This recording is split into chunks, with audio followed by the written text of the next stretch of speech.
Yeah, so we met last Wednesday, December 9th, and discussed this project. There were several points that we talked about. First of all, we talked about, why get rid of the buildings that are currently there, and it was discussed, the quality of the buildings and that they were not built to last very long, and then we talked about the green building, and that we'd really like to see that certified, and not just, say we're going to build to the standard but not have the certification. And of course, we see that the petitioner has now made a written commitment to that effect, so that's great.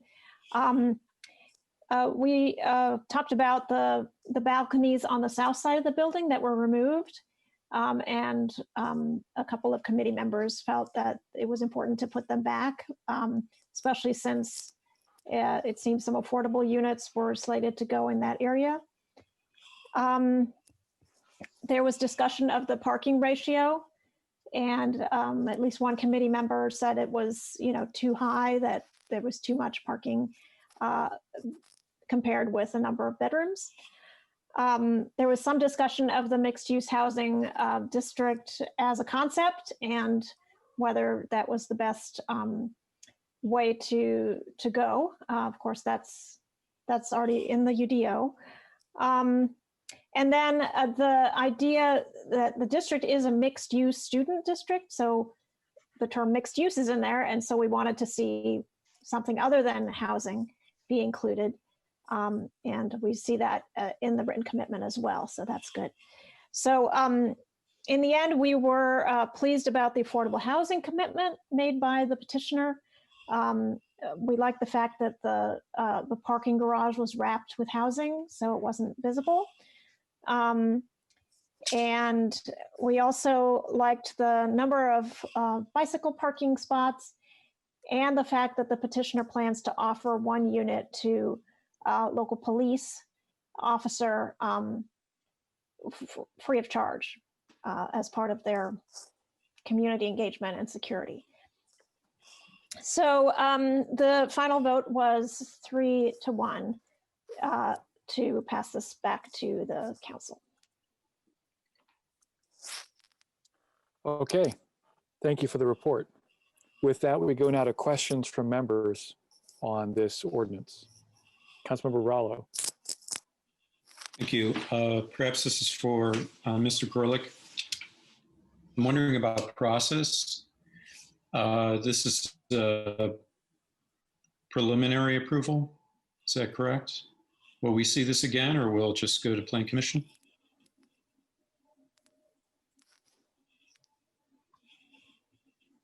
Mr. Gerlich?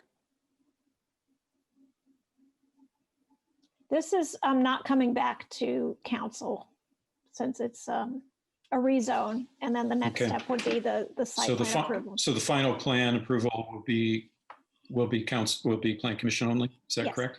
Yeah. I'd like to hear that from staff, but. I'm sorry, Dave, I briefly lost my connection. Can you repeat the question? We were discussing the process, and that this will be the only hearing before the council. Is that correct? And the final plan approval will be by the Plan Commission? Yes, that is correct. I had one other question, brief question. Just go ahead. What is the composition of the panels? So there was masonry, and then there was. Are those metal? I can respond to that. The panel system is cement fiberboard and different shades of cement fiberboard panel. Okay, great. That's I like that better than metal. Thanks. Yep. Thank you, Councilmember Sims. Thank you. When I was listening to the committee meeting, and I just don't recall this, what is the length of time for the affordability portion? Is this for the life of the property, or? The commitment states that will be in perpetuity. Okay. All righty, thank you. Further questions on this ordinance? Councilmember Smith. Thank you. I don't know if this is for Mr. Grulich or not, but when there's infrastructure improvements, school me on that and tell me who pays for that.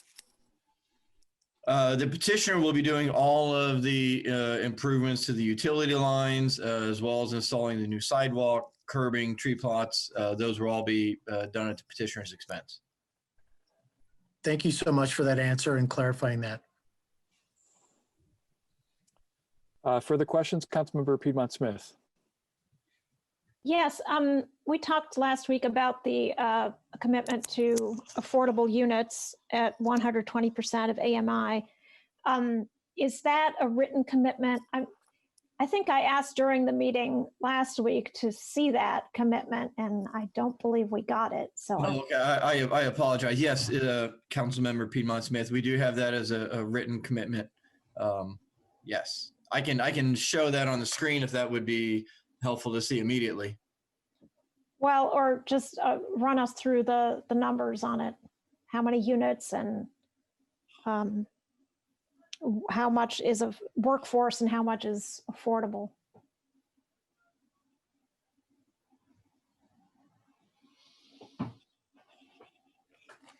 So with this, so here on the screen, hopefully you can see that.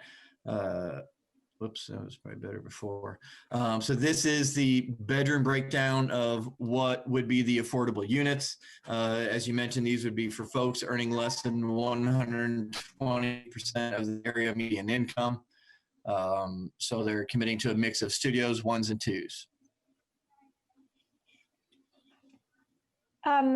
At the meeting, they, I believe the petitioner said that 1/3 would be workforce housing and 2/3 would be affordable housing, which I assume is would cost less than the workforce housing. Is that reflected or? So the workforce housing is typically for the 80 to 120 AMI. So this would certainly be for, as this is aimed as folks less than 120, this would fall into that category. So there is another level below 80% that is for a different level, but they are just committing, to less than 120. So they're not necessarily hitting the ultra low affordable, but this would be the more workforce housing. Petitioners can certainly speak up if I've said anything incorrect.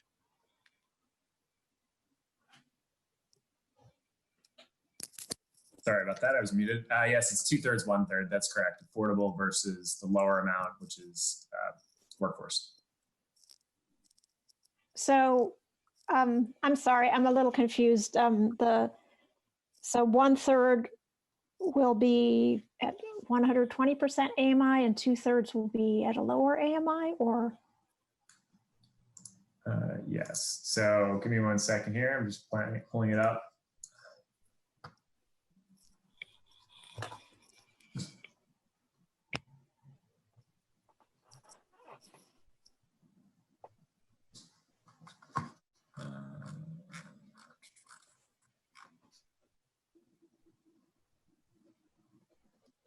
Yeah, I'm sorry. I'm having a hard time reading this. Eric, can you flip to the page that shows that? I'm sorry, which page you want, Aaron? Just the page that breaks out the AMI. You scroll back up.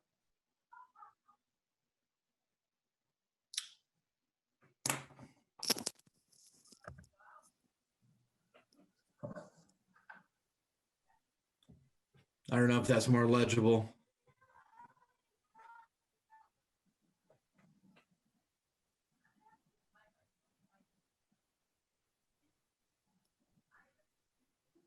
Yeah, I actually have a different file for this. So I'm sorry if that's not clear. We can maybe best if we can circulate after. Okay, sure. Yeah. Or if you want to just verbally describe what you've got in your screen. Yeah. So I've got it's 5% at 120% of HUD's AMI from Monroe County. with the base rental rate not exceeding 25% of the adjusted AMI at the time of the lease, and then 10% at 100% of the AMI at the time. And again, base rental rate shall not exceed an amount equal to 25% of that AMI rate. Oh, I think we have it there. Yep, that's the exact one there.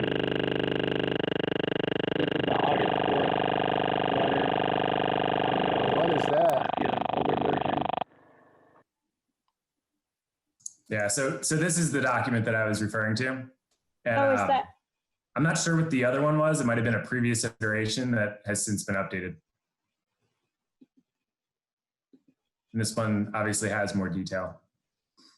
Aaron, if you could email that to me at your convenience, that'd be great so that I've got this. Yep. Who's got this on the screen right now? I'm sorry. I think Kendall does. Got it. Yeah, I will. I'll send that your way. Thank you very much. I appreciate it. Further first round questions on ordinance 2028. I've got one. I want to follow up on that question. I'm not understanding, according to the chart you just put up, it's 15% of units that you're offering, but the letter says you're offering 15% of bedrooms, which is it? It's bedrooms. Okay, because, well, can you show that chart again that shows? Yeah, Eric, Kendall, can you bring up the signed memo that you just had up? I think what Eric was showing was a previous iteration, and we'd since updated it. And I believe there was a little table with numbers in it. So that's what I wanted to know is which units are going to be offered as affordable. Will any be more than one bedroom, two bedroom? You had like 4 2-bedrooms and the majority were 1 and then a few studios. It's studios, 1s and 2s. Okay. Well, can we see that table again? So there is no table. What you had previously seen was at a time when we thought that the city's request and our agreement with the city was for 15% of units. After conversations with Doris Sims and Alex, we revised that to be 15% of beds, and that's why you're seeing an updated amendment here. Okay, that helps a lot. I appreciate it. I have a couple other questions if nobody else has any, but I don't want to step on my colleague's opportunity to ask. Okay, the other question I have for the petitioners is, you have an extensive portfolio of large apartment buildings. What would you say is the oldest one you own that you built that's in your portfolio, your company? Yeah, so Landmark's first built product was in 2003. Yeah, so these aren't ones that you've bought. You've only been building buildings for about 20 years. That's correct. Have you had any experience with problems with the first buildings you built, like parking garages that you didn't, like we had a parking garage that we had to take down a couple of years ago because we hadn't maintained it over the 35 years of its life. Could you speak to how you've maintained your oldest buildings? Yeah, so I think in general, we haven't had any substantial problems. Whether it's us forming or a third-party general contractor, we also maintain reserves in the event that things kind of come up down the line. And certainly that's something that our financing requires of us. Okay. My other question is for Mr. Grulich. How did the parking ratio get established? Like, did you ask for a number? Is there a limit? How did that number get determined? So the petitioners came up with their proposed number. The UDO has a minimum and a maximum, so they are not over their maximum. So they still have some room to give there. But that was something that they came up. What is the maximum just for the project like this? Give me just a second. I believe it's 75, Eric. Does that ring a bell?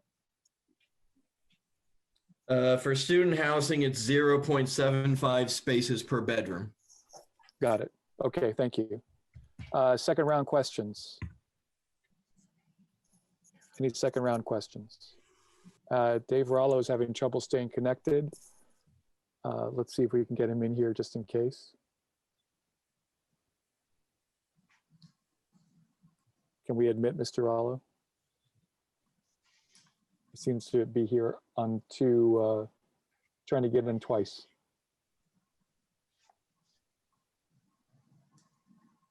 Mr. Rollo, are you there? Any other second round questions while we're waiting for Dave? He can always ask questions after public comment. Seeing none, we'll go to the public for comment on ordinance 2028. Oh, wait a minute. Dave, did you have a question? I did. Please go ahead. My question was, I was off Zoom, so I don't know if this is redundant, but Mr. Gorlick, are you there? Yes, I'm here. So we're raising 40-year-old buildings and we're redeveloping this site.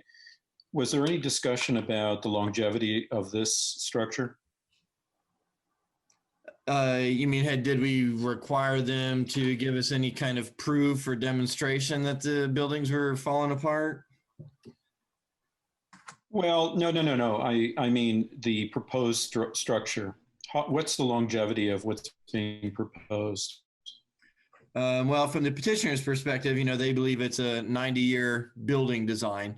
We don't have anything in the UDO that requires or, has any standards related to longevity.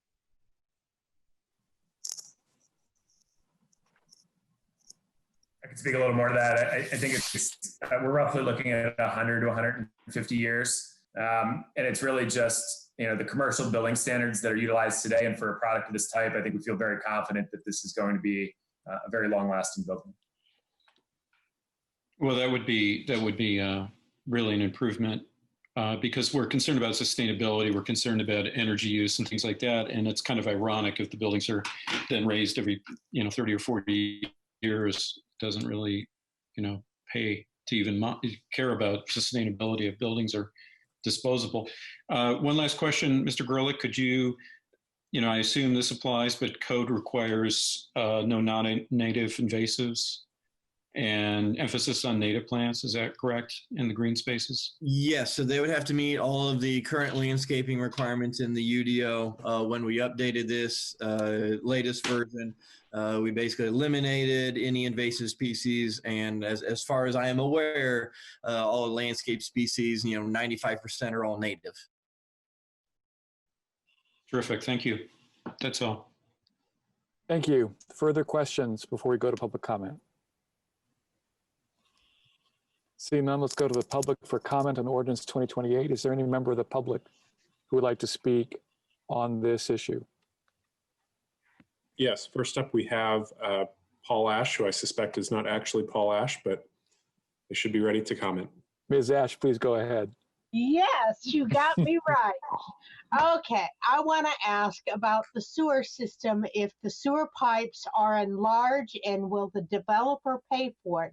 Because as somebody who lives south of these developments, I don't want to have to deal with turds in the street.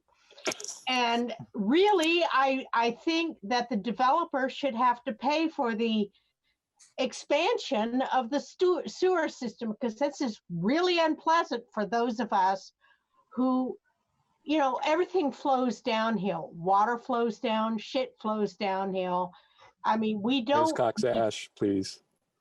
I just would like to see if the developer is going to pay for this. That's it. My apologies for my wife. She has been living with me too long. Thank you. I'm a Vietnam vet. Okay. Thank you both. Mr. Lucas, is there any other public comment? Yes, next we have Nathan Mutchler, who should be ready to comment. Mr. Mutchler, go ahead. Thank you so much. I'll speak very briefly. I would just like to remind this body that embedding a police officer in a residential neighborhood doesn't make everybody feel safer.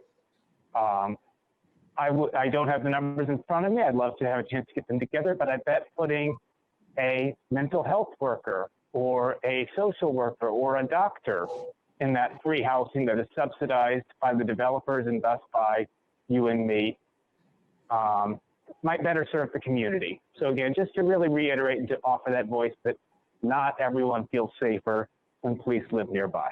Thank you. Thank you. Further public comment on ordinance 2028. Yes, next we have Greg Alexander.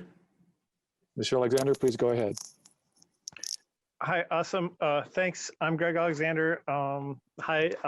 There are a lot of pluses to this project, and specifically, it's awesome that it isn't coming through as a PUD, planned unit development. A huge improvement in process, but obviously I'm here for the sidewalks. I have to say it's an absolute pleasure to finally see one of these massive student developments where I do not need to counter staff's claim that there is a sidewalk connection to campus. This time there is one. People will walk east on 13th Street to Indiana Avenue. That's a particularly dangerous place to cross Indiana, so they'll proceed on the sidewalk on that same, on the west side of Indiana. They'll go south. And then at some point between 13th and 10th Street, they'll jaywalk to the east side of Indiana, and then they'll be able to proceed on less stressful streets across campus. It should be better. There should be more choices, but a connection exists, and that really does mean something. There's also city bus service, but a lot of students will choose to use IU bus because it is so frequent and it covers campus so well. Fortunately, it's a real short walk to the IU bus station at 19th and Dunn. It's just to the north. But there are not contiguous sidewalks on either side of Dunn over that stretch, not even to 17th Street. Students today are walking in the street whenever they make this trip. And they do, they make it quite frequently. That's not good enough. This is a prime location. It should have prime sidewalks. Everyone that lives further out but commutes to campus, such as my wife, will have to walk through neighborhoods close to campus like this one. And even there, they will find woefully insufficient sidewalks. You can only imagine what it's like further away from campus. It's mind-boggling to me that my wife's daily commute involves the exact same difficulties that I first discovered 20 years ago as an undergraduate living in Garden Hill neighborhood. It's actually gotten worse because that connection across the railroad was eliminated. Add sidewalks on Dunn. Add crosswalks on Dunn and Indiana. It's a farce that we are building such dense housing so close to campus and still there is no sidewalk network, just the barest of substandard single connections. We cannot achieve our transportation goals without fully implementing the sidewalk network on high traffic streets that are within a half-mile of campus. Add sidewalks on Dunn. Add crosswalks on Dunn and Indiana. By failing to provide a quality sidewalk network, we're basically sabotaging the future transportation choices that will be made by residents of this complex. Will they wait another 20 years? Thank you. Thank you. Further public comment on ordinance 2028. Yes, next up we have Lisa Podulka, who should be ready to comment. Ms. Podulka, please go ahead. Hi, can you hear me? Yes. Hi. So I fully support, or from what I've heard so far at last week's meeting and this week's meeting, at this point, I support this proposal to rezone the Brownstown area for mixed-use student housing. And I think it's clear that we have a housing crisis in Bloomington, although this is not going to solve the issues. I believe it may be a step in the right direction. So just wanted to give some positive feedback about that. I similarly was a bit confused about like the discussion that took place among council members at the beginning, such as Isabel Piedmont Smith. I was also confused about the numbers as to what percentage was what level of affordability. And I don't think anyone was necessarily intending to be confusing. But I think that for some reason, last week, initially, there was a statement that a third of the units were going to be designated as some sort of affordable. And then it came out that, oh, only 15% is officially affordable, but there's another percentage that's like workforce oriented. And although those are both good, I feel like the sentiments of some of the council members are that the actual affordable percentage in that even lower income range should be increased. And if there is that sentiment, I would really encourage you all to support that. And that if this project does go forward, that it would be great to have a higher percentage of this development be for lower income. And beyond that, I just have a small concern about, I believe it was mentioned that the construction of this project was moved up from 2022 to July 2021. And I know we're all very excited about this vaccine that's on the horizon. But even from the mayor's report, I think it was last week, he said that, you know, maybe everyone in Bloomington will be vaccinated by June 2021. But if we're thinking of not moving people around in their housing situations until after everyone is safely vaccinated, that seems to be cutting it pretty close. Again, I would refer to health professionals for that, but I know everyone, is trying to follow the advice of the CDC at this time and to keep people in their housing as much as possible. And so for a project like this, as important as it is, maybe it could just hold off a couple more months until everyone is safely vaccinated. Thank you so much. Thank you. Next public comment. Next up, we have Mark Teller. Mr. Teller, please go ahead. Well, go ahead. Thanks for hearing me, and I hope everyone's having a great night tonight. What I'm hearing at least, doesn't sound horrible. It sounds like a step in a direction that's desirable, but I would like to mention that, or at least suggest, what would happen if we refused to say the words student housing until all our unhoused residents got homes? How quickly would IU step in and help us out? Because last time I checked, we have people getting frostbite right now. That's all I have to say. Thank you. Further public comment? Yes, next we have Nicole Johnson, who should be unmuted. Ms. Johnson, Hi. please go ahead.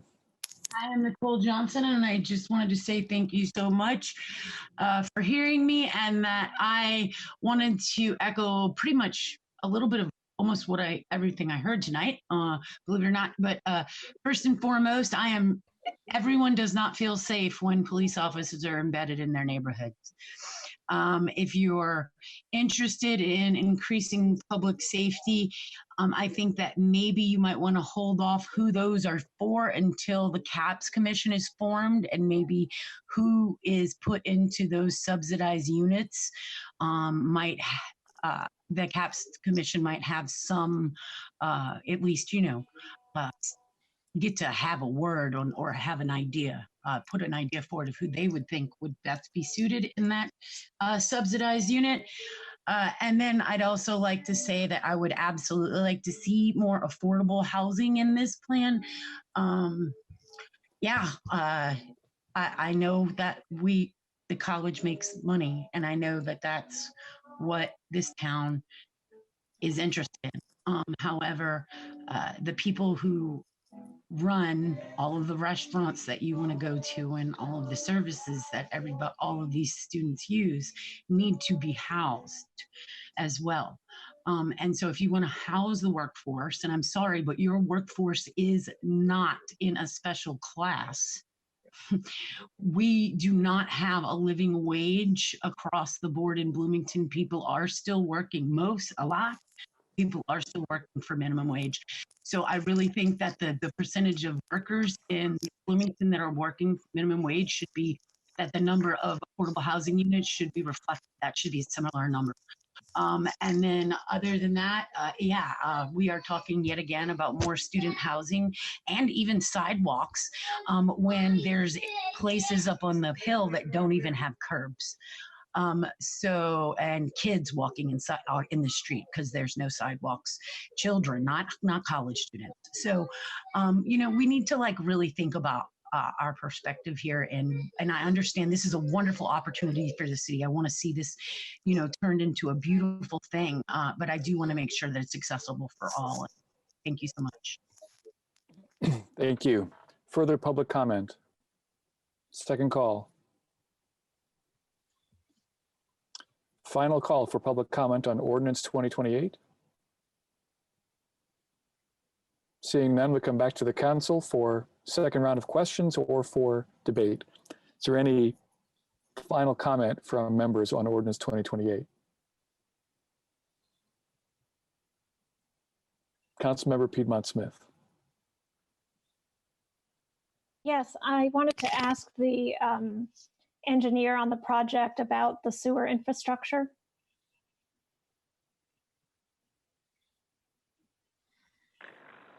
Yes. Was it the question about who's paying for it? Oh, I'm sorry, Kendall, turn off your sound, hear please. Sorry. Sorry, can you try that again? Just as a point of information for Mr. Knoke, I suppose perhaps headphones would limit the feedback. That's sometimes an issue for us on council. I can lend you a hammer if that will help you fix your computer. That always works for me. Well, I think part of this question could be answered by Mr. Garlick as well, in that I believe we do have a routine review of the infrastructure. And if improvements are found to be needed, who would pay for that? Maybe Mr. Garlick could take that. So the petitioner would be responsible for any improvements that they would need to do between their property and the line that they are connecting to. I don't know if the petitioner has fully figured out, what those improvements entail, but the petitioner is responsible for all of the improvements between their property and the line that they're connecting to. And I've just received a chat from Kendall that says as much as well. Okay. So does anybody? Oh, sorry, go ahead. Does anybody look at the line that they're connecting to and see if it may be overburdened? Is that something? Yeah, certainly the utilities department, they review that to make sure that there's adequate capacity in what the lines are being connected to. At this point, the petitioners have just kind of worked on their conceptual drawings, and CBU has said, okay, what you're doing conceptually makes sense. We'll figure out the logistics as you get further down the line with design. So right now, the CBU just said, hey, you'll need to make your improvements from here down to, Dunn Street, if that's where they're connecting to, or down to College, most likely, because that's where most of the fall happens. So I would imagine there's adequate service along Walnut. But that's a standard part of the city's review, right? Correct. The utilities department would address all that, and they're very good about letting the petitioners know about their improvements that would be necessary. Yeah, we are paying to upgrade that line, I believe, and we have discussed it with CBU, and it was determined what needed to be done, and we're accommodating. Thank you. Councilmember Flaherty? No. I do have a follow-up on this question, though. Isn't the dividing line for which way water flows in the city right south of this project? I mean, it seems to me that Ms. Cox Ash's concern about things flowing downhill to McDowell Gardens is not the case here, because this building is on the north side of that divide. Water is going to flow north. Is that not right? Is the feedback better for me now? You're still feeding back, Mr. Knoke. Yes, without having the drainage map in front of me directly, certainly the watershed from here does flow north. As everybody is aware, you've got the large hill on 11th Street that kind of serves as that dividing line here. So things north of 11th Street, naturally the watershed flows north. And our improvements are on the north.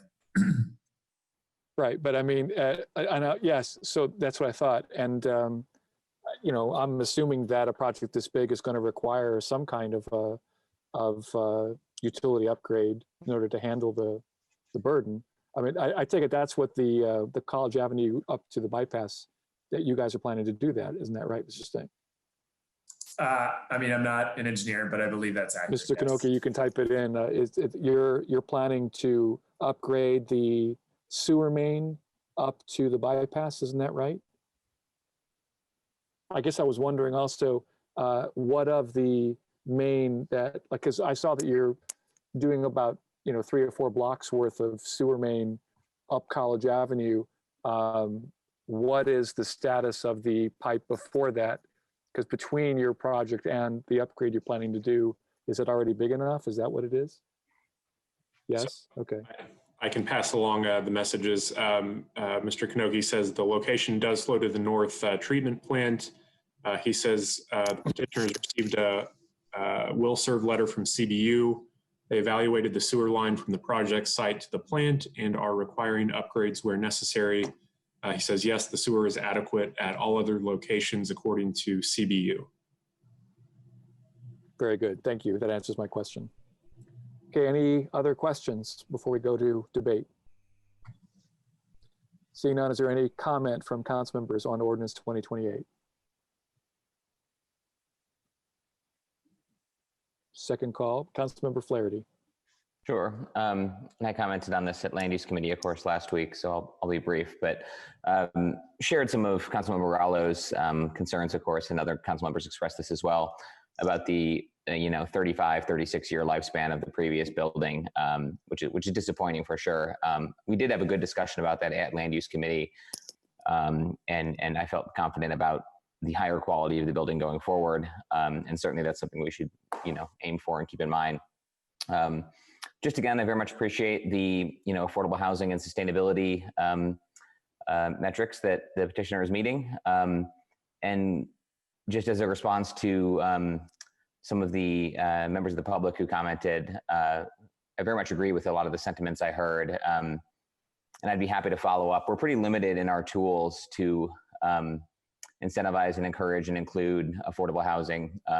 Inclusionary zoning, for instance, is banned by the state. We can't mandate that any development has affordable units, let alone what AMI percentage or that sort of thing. So there's other tools, and we're trying to make use of them. And I just wanted to acknowledge that it's not for want of not for lack. We're not lacking desire in wanting to meet the affordable housing challenges and needs of this community. And I think everybody at the city, including the city council, is working to do that as best we can. I do appreciate, again, the petitioners working with the city to include what they have in this development. So yeah, I just wanted to mention that, and that I'd be happy to follow up with constituents via email if they want to talk about this more. Thanks. Thank you. Councilmember Piedmont Smith. Yeah, I'd like to thank the developers for putting into writing the commitment to have a silver level green building certification. I hope that's minimum silver in case you can make it gold. And then also for the affordable housing commitment, I think 620 bedrooms will be a significant benefit to the community. And I think that, the fact that those buildings need to be torn down is a shame, because, the most energy efficient building is the one that you don't have to build from scratch. But I understand that they were not built to commercial quality. They were not built to last, unfortunately. So I'm pleased with this project. I thank the members of the public for reminding us that police officer housed next door is not always a good thing, depending on who you are and your experience with police, and depending on police protocols. So that's a whole nother discussion. But I think we also have a situation with our police where they often can't afford to live in the city limits. So they become, kind of outsiders policing city residents, and that's not good either. So in that respect, it's nice to have something affordable or free to offer to law enforcement personnel. So anyway, I'm glad to see this move ahead. It was slated to become mixed-use student housing in the new UDO map anyway, and voting on it this evening would allow them to progress much more quickly. I do encourage the developer to keep, COVID in mind when their timeline comes for tearing down the current housing, so that we don't send people out during a pandemic to try to scramble and find housing. But I am sure that's on their mind, as it is on all of our minds. So thank you very much. Thank you. Further public comment? Not public comment, sorry, council member comment. I've just lost anymore. Last call for council member comment on ordinance 2028. I'm going to take my chance here then. This is the new record holder for the largest off-campus housing project ever built in Bloomington by a factor of 40%. More than 40%. So we just approved the previous record holder last year. It's the project that'll go up on the old Motel 6, the CDG project. That was 750 beds. We reduced it from 820. This is, if my count is correct, 1,071 beds. The only comparisons are on campus. It's buildings built 50 years ago nearby, Briscoe, McNutt Quad, buildings like that. And, you know, large developments have come a long way since Smallwood, the building formerly known as Smallwood, was built 17 years ago, right before I took office. And, you know, for a gigantic housing project, again, the biggest one in city history, could be a lot worse. It's definitely going to have an effect on the demand for housing in single family neighborhoods that I think non-student residents are going to appreciate, especially because it's not being built in anybody else's neighborhood. It's being built on existing multifamily property. The affordable housing component is very important, and I'm really glad to hear that it's 50% of bedrooms, not units. It's good that the garage is wrapped, that wrapped garages are the kind of thing that nowadays we've come to expect, but 17 years ago would have been shrugged at. You know, it's good that our standards are higher now, that we don't allow people to build buildings to only last 40 years. We have much better building standards. So all these things are really good. And frankly, the fact that they chose a name that's not cheesy or dumb, I want to thank them just for that. The standard is nice and inoffensive, so well done, you guys. Nevertheless, there's two related deal breakers for me that prevent me from saying yes to it. The amount of parking and the lack of public transit, actual public transit provided by the project. So the CDG project agreed to fund an entire new bus route to the tune of $130,000 a year plus in perpetuity. This project is halfway between that project and campus. So my first question is, why would there be a need for so much parking? Why couldn't we have gotten it down to 0.5?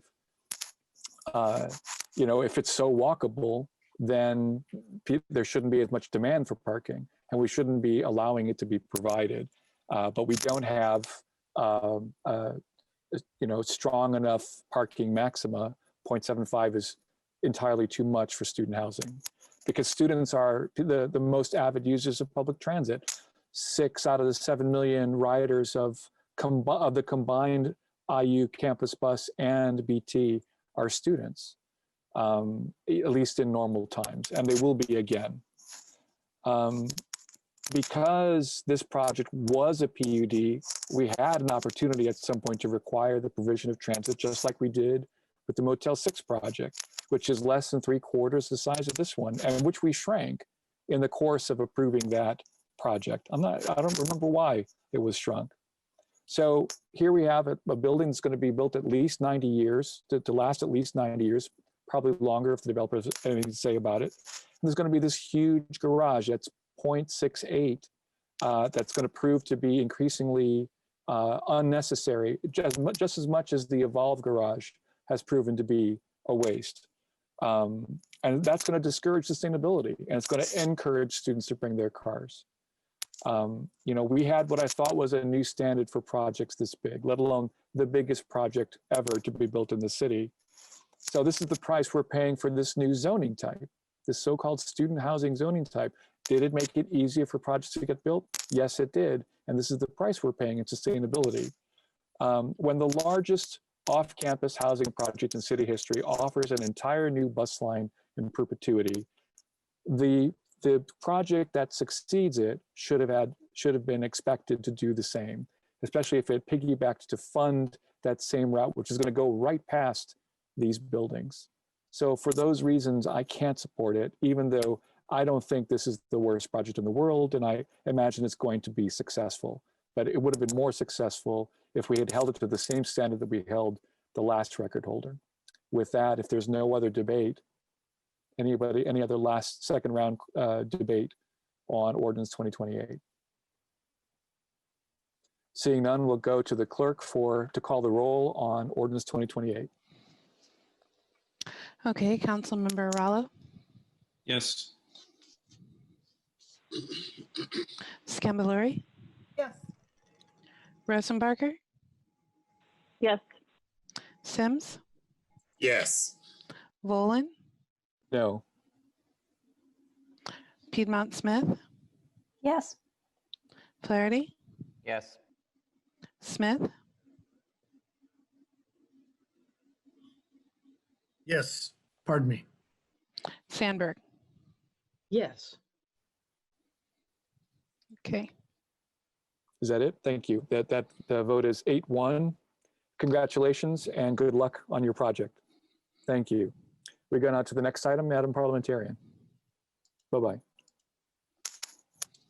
I move ordinance 2029 be introduced and read by the clerk by title and synopsis only. Second. We have a motion and a second. Will the clerk please call the roll on the motion to introduce?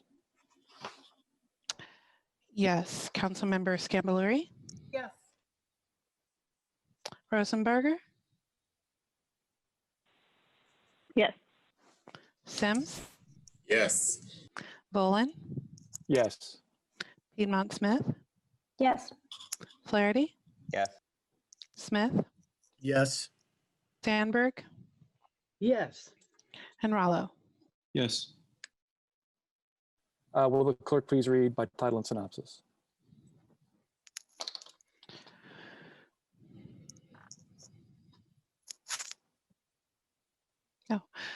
Ordinance 2029 to amend Title I of the Bloomington Municipal Code regarding amending Chapter 1.08 to harmonize the design of the city seal, the city logo, and city seal. The synopsis is as follows.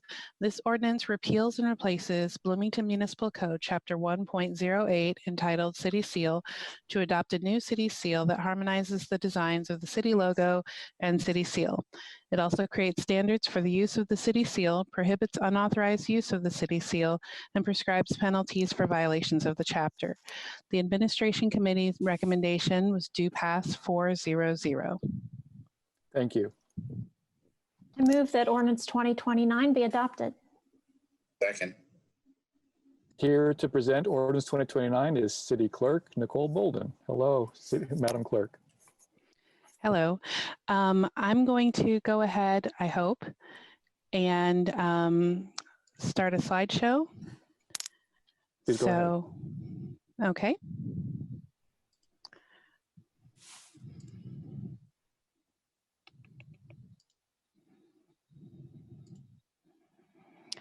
Okay, and can everybody see the, Yes. except I think I'm on the wrong slide. Okay, so originally I was just looking to clean up and get a new copy of the city seal that was replicable. And when I double checked before I ordered it, I found that the city seal as listed in the city code was different than the city logo. And according to Ordinance 7166, this illustration is roughly what the current city seal should look like. However, if you can see in Resolution 8602, that was where we actually approved and adopted the new logo for the city of Bloomington. So after some discussion and a lot of input from various people, we came up with a new proposed city seal, which was designed by Andrew Krebs. And as you can see, it maintains the city logo in the center, but it has the seal of the city of Bloomington, Indiana, with our incorporation, well, our last incorporation date listed on the city seal.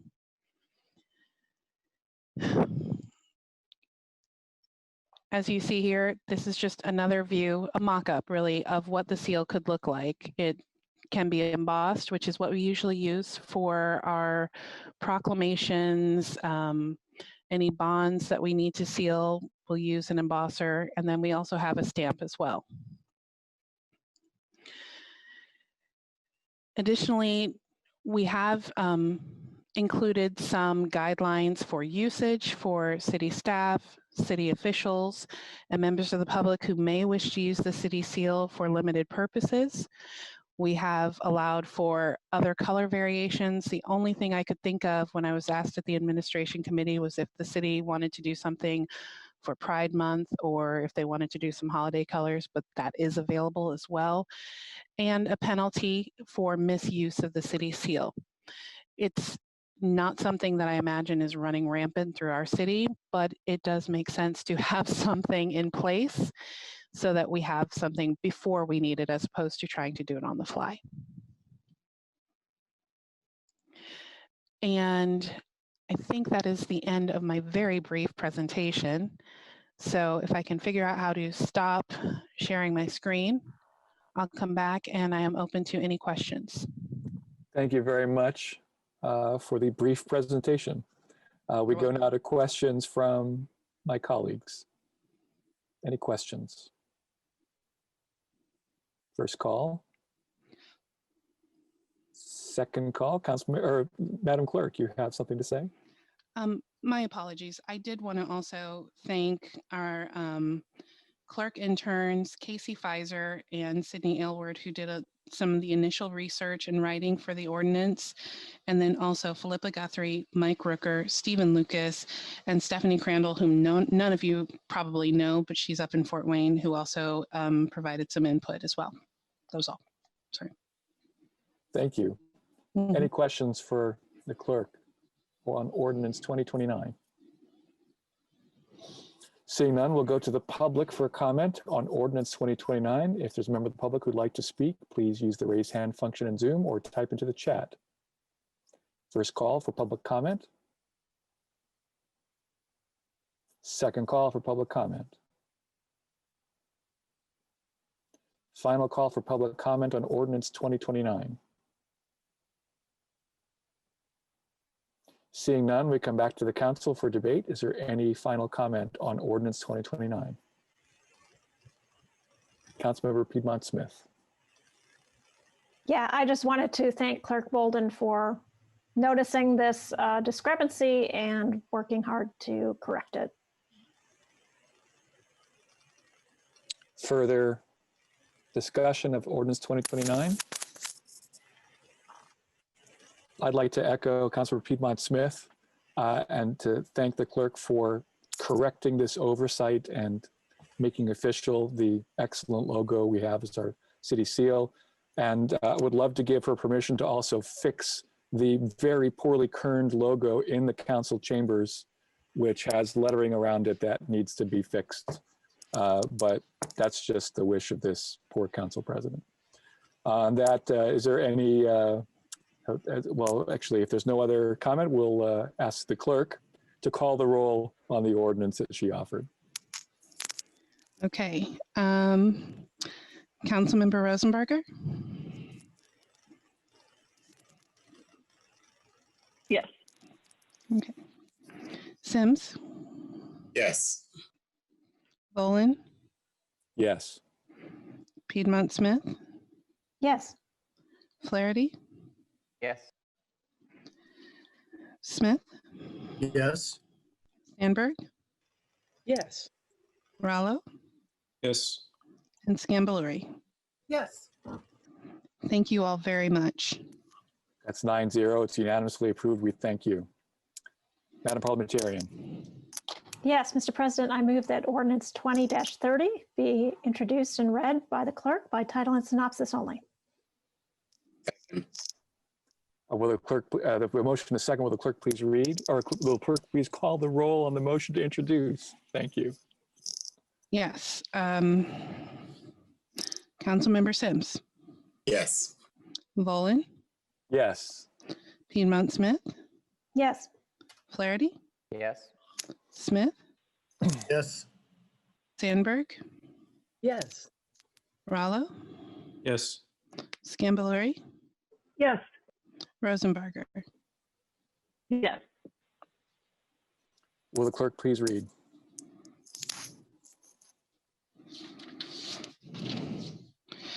Ordinance 2030 to establish the Citizens Redistricting Advisory Commission to establish an independent redistricting commission. The synopsis is as follows.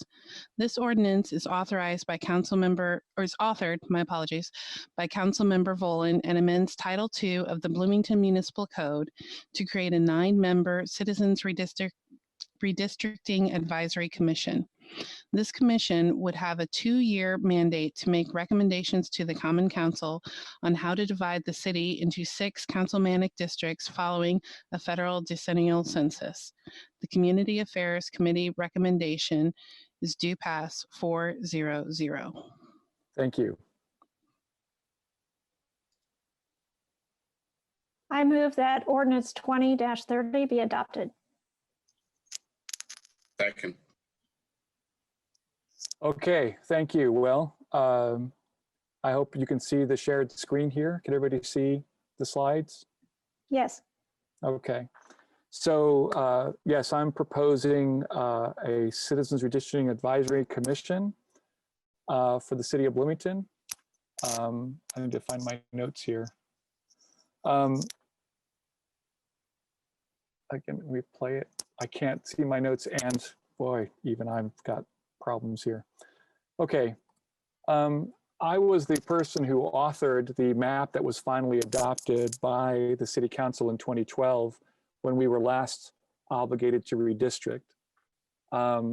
As it is now, you know, like we had to, I mean, the challenge is to try to place precincts in each district so that the difference in population between the largest and the smallest district is no more than 10%. And it proved to be really challenging. We went through maybe 20 different map proposals. We eventually chose a variation of map P, but even that one had at least 4 versions. You can see map P and map Q here. I'm not sure which version of map P this is, but it's very close to the current city council district map. But anyway, it was a long and arduous process. But the big problem is that we chose the dividing lines of the 6 districts of the city of Bloomington. And we shouldn't be choosing our voters. They should be choosing the representatives. At least that's the slogan that goes with redistricting commissions. So that's the solution I'm proposing: an independent commission made up of citizens to decide what the next map of the city of Bloomington's council districts will look like. It has to come now because this year was the census year, and we are looking at having to redistrict in 2022. So what I'm proposing is very similar to, if not parallel to, a proposal that's been advanced by the League of Women Voters for a similar commission at the state level. Of course, by necessity, it has to have some changes to reflect local needs. But the commission is limited to be 2 years. It's going to dissolve upon the forwarding of a map to the city council.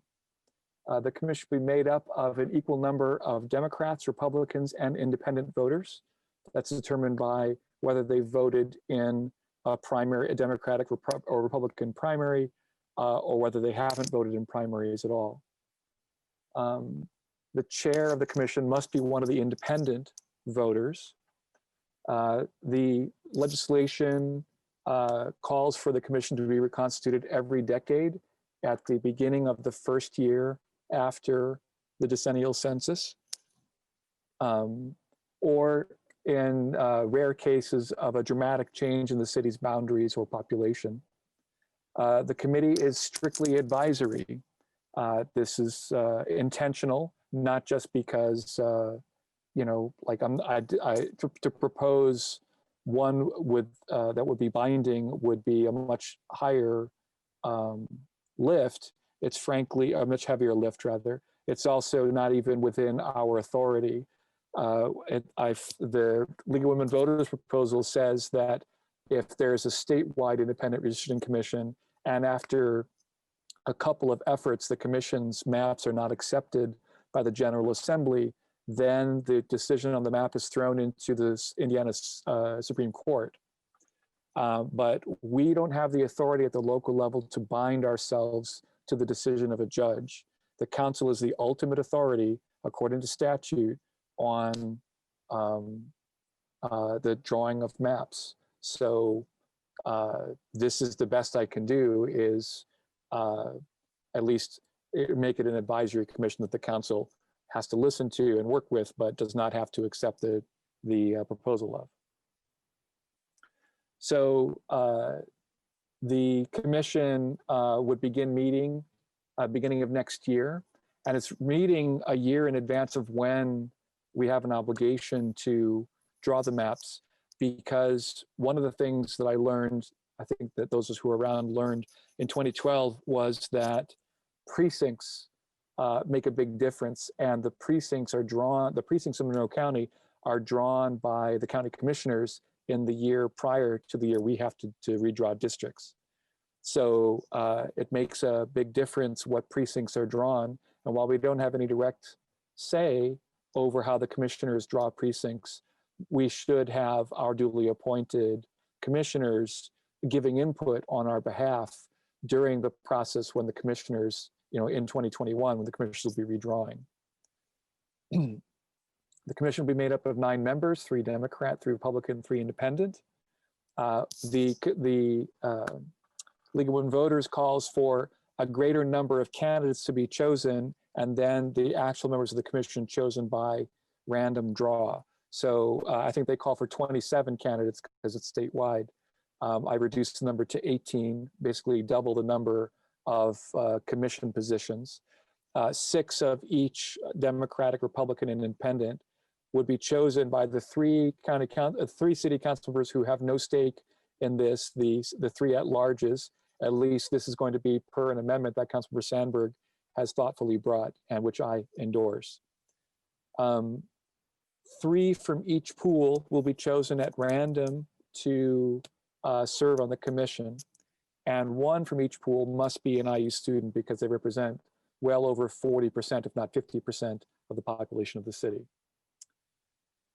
Who is eligible to serve on the commission? Any voting city resident except those who in the past decade have been a City of Bloomington public office holder or a candidate for public office, an employee of any elected official, any employee of the City of Bloomington, any officer of any county level political party in Monroe County, but that does not include people who serve as precinct committee persons.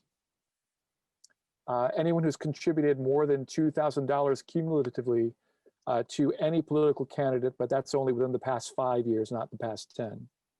Anyone who in the past decade has been a registered lobbyist, registered with the state.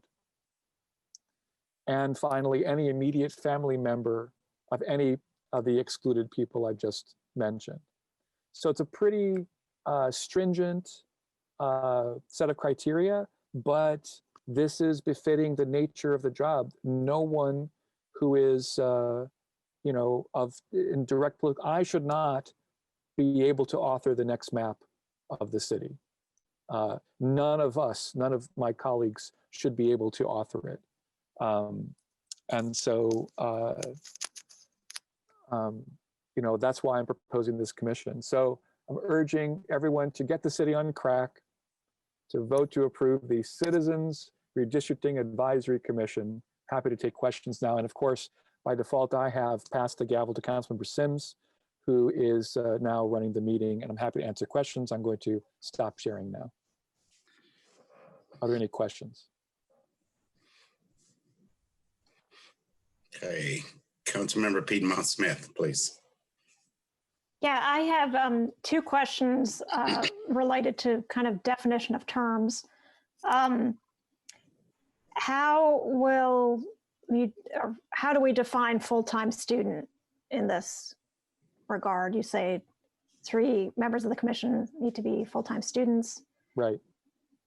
They're either 15 credit hour undergraduate or they're, I forget what the, I think it's 6 credit hour grad student. Okay, because as somebody who works with graduate students, when they get to the dissertation stage, even 1 credit hour counts to defer their loans. So in that respect, it's that could be full-time. I didn't specify that in the legislation. I'd be happy to be specific if that, if people thought that would make a difference. I think maybe just establishing that they are, I mean, if they're an undergraduate, they should be considered, minimum 12 credit hours. They should be full-time undergraduate. But I think that would come out in the interview process. And while we won't choose the nine members won't be chosen directly. They'll be chosen indirectly by random lot. The 3 at-large members can certainly decide that if the student member doesn't seem to be seriously committed to being full-time for the 2-year period, that they don't get chosen to be a candidate. Okay, and then the next similar question is, how do you define immediate family member? I think that's is that a legal statute, Mr. Lucas? I'm sorry, could you repeat the question? Is there any statutory definition of immediate family?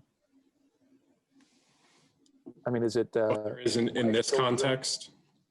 Yeah, of somebody who's excluded from serving because an immediate family member is, an official of some sort. But I would think of it as wife, children, parents, siblings.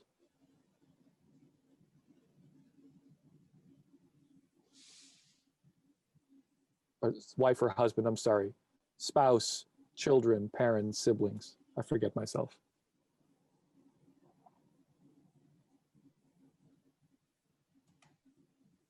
Did that answer your question, Councilmember Piedmont Smith? I don't know. Was Mr. Lucas, are you looking something up? Maybe.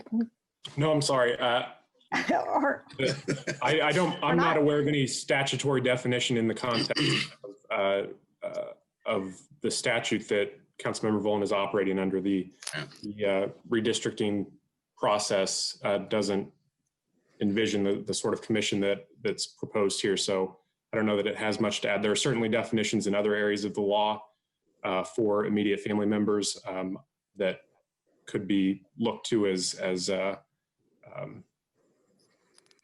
if not binding, persuasive, definitions. I could add parentheses, spouse, children, parents, siblings. If that helps define it, we can make that amendment quickly. I'm not that concerned about it. I just wanted to point out that there are a few terms here that may be slightly hazy, but I think the process is solid enough that they can work themselves out. And I should add that typically when a term goes undefined in a statute or an ordinance, the common ordinary definition, by the dictionaries is sort of what is the fallback position. So if that helps. Okay. Thank you. Okay, thank you. Councilmember Scambolari. Yes, thank you. Question for clarification's sake. Employees of elected officials are not eligible for membership on this commission. I assume that would mean, for example, any staff in the mayor's office could not be on that, or any staff in the council office. Would that restriction also extend to the employees of a company owned by, say, a council member? Exactly. So if I owned a company and I had 100 employees, none of them would be eligible to serve on this. That's correct. Okay, thank you.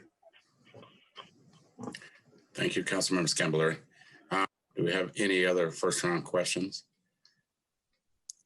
Okay, quickly, I'll jump on here.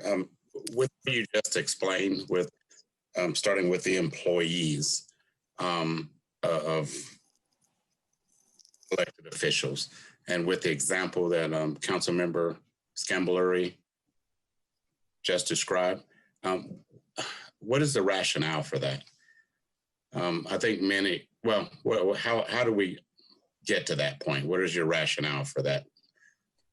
Well, again, that's League of Women Voters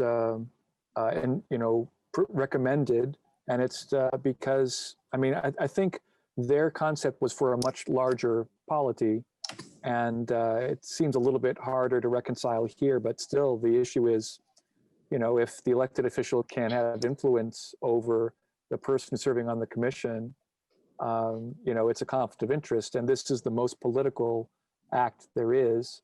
So, we don't even want there to be the appearance of political influence or conflict. Okay, I understand that. I think, and we'll talk about it later. and I tend to think of it kind of personally. When I was working, I know this won't affect me, but I supervised 80 people. They weren't directly supervised, so that would mean all of them would be ineligible to apply. And is that what am I? No, because they weren't your employees. They weren't your. They weren't your. I mean, they were employees of. You didn't own the company that they were employed by. Maybe I should clarify that. Well, that's kind of what I'm getting at. That's not what I was hearing. I mean, were you their boss or their employer? I was their supervisor. Is that? I don't think it's the same thing. I think they'd have to be literally employed. You'd have to be employing them. That's certainly what I contemplated. Okay, I would just like that to be a little bit clearer. So I think I got your rationale. I just wasn't very. You can fix it, I think, yeah. And my other question has, for the past decade, 10 years, you couldn't have been a candidate for public office. Didn't say you had to be elected, but you couldn't have even been a candidate in the last 10 years. Or a city of Bloomington employee, for an example, let's say you've not worked for the city in 8 years. They would not be eligible. I guess I'm looking for a rationale for that as well. Again, it was directly taken. Not in disagreement or anything. I just want to. No, I agree. Seems a bit harsh for me, for people who would be interested in helping their community. It's literally the state version recommended by the League of Women Voters, writ small. I lifted the majority of this proposal from the LWV. So that's what they recommended for a statewide commission. And, I'm amenable to the reduction of that period, but it's what they recommended. Okay, thank you. Do we have any other first round questions? Okay. Mr. Lucas, I do believe we're now ready for public comment. Do we have any takers? Point of order, I think we have amendments. Well, I don't have that paperwork, so I'm not aware of that. So let's back up. Thanks. Sorry. Councilmember Sandberg, do you have an amendment? Yes, I do. This is a friendly amendment that got brought up during the committee meeting, and it needs to be moved. I don't have it in front of me either, so I don't know what its number is. Is it Amendment 1? Yeah, I'm happy to display any of the amendments that council members are interested in introducing. Sure. And this is very simple. But do you need a motion? Yeah, before we go, it'll need to be moved. But the first question, how many amendments do we have? Once I was handed the gavel, I wasn't handed that information. 5? Okay. That's just been good. That would have been nice to know. Surprise. Yeah. Okay, we'll start with Amendment 1. It needs to be moved, I think. Mr. Vice President, I'll move the adoption of Amendment 1. Second. Okay, it's been moved in second. Do we have to call roll on that? And Act 4? No? Okay. Councilmember Sandberg, will you present, please? Yes, again, this is just a matter of who on the council would be on the, if you will, the nominating committee for the 18 candidates to vet, make sure they all meet the criteria that's been established. And the reason why I feel at-large council members will be most appropriate is, as Councilmember Volan has said, we are not impacted by where the district lines are drawn. Therefore, we could be the most objective of all of us to get that process started. Once the 18 members are selected, as has already been described, they're drawn by lottery into the 3 Democratic, Republican, Independent cohort groups, and then they take it from there in terms of doing the work and being the advisory body, and then the council steps out of it. As has been said, it should not be up to us to choose our voters. Thank you. Okay, thank you. Do we have any questions from council? I endorse this amendment. Do we have any questions from council? Okay. And I will repeat that President Boland endorses this amendment. I'm sorry, I'm so surprised there was fire. I didn't know they were coming. Get you discombobulated.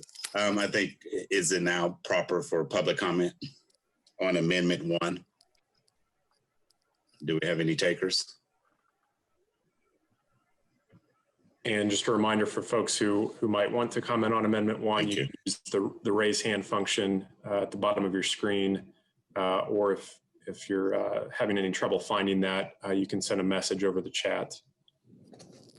And don't see any takers at the moment on the amendment. Okay. Okay. Public comment on Amendment 1. We have this offer. We'll have a second offer. Do we have anyone yet, Mr. Lucas? Not that I see. Okay, thank you. That closes public comment on Amendment 1. We will return to council for final questions or comments. Councilmember Piedmont Smith. Yeah, I just want to thank Councilmember Sandberg for bringing this. I think it does improve the legislation by having the at-large members form the selection committee, since they are not affected by the redistricting.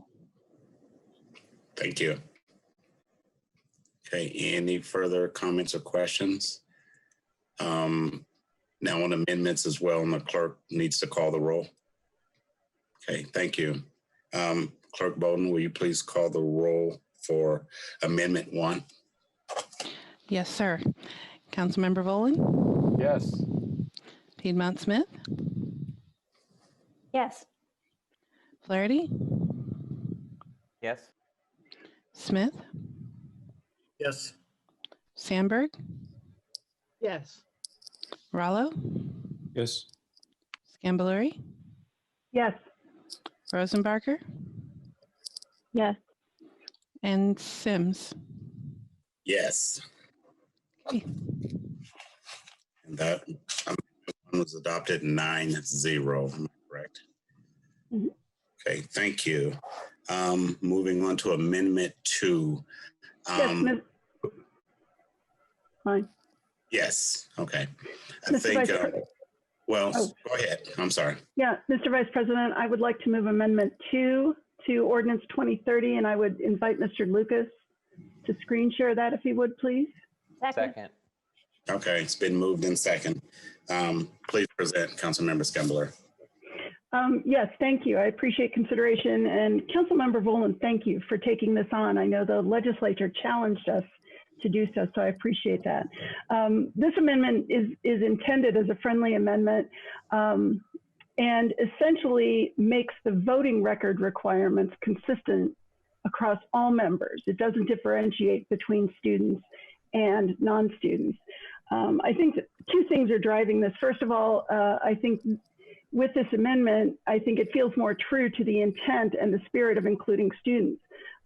We are, by earmarking certain slots for students, I think we're saying that having lived here a year, they have sufficient insight and expertise and perspective to contribute to this process.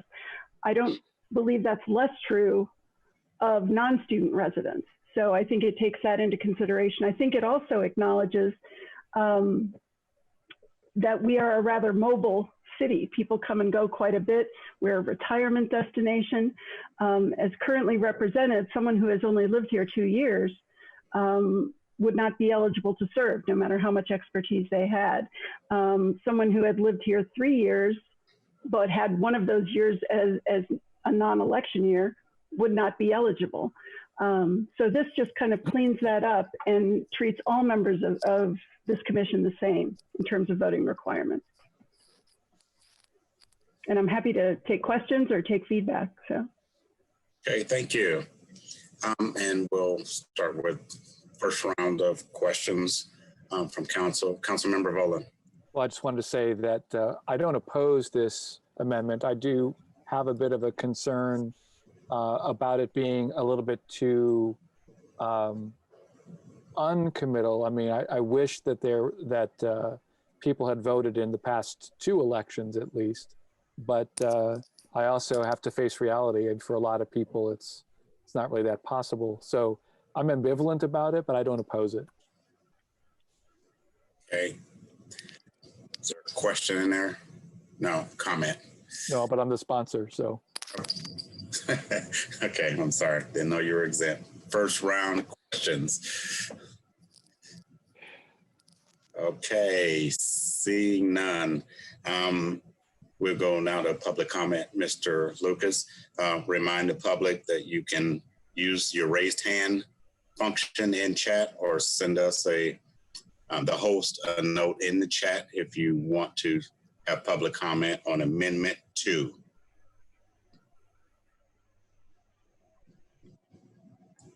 Okay, going once, going twice.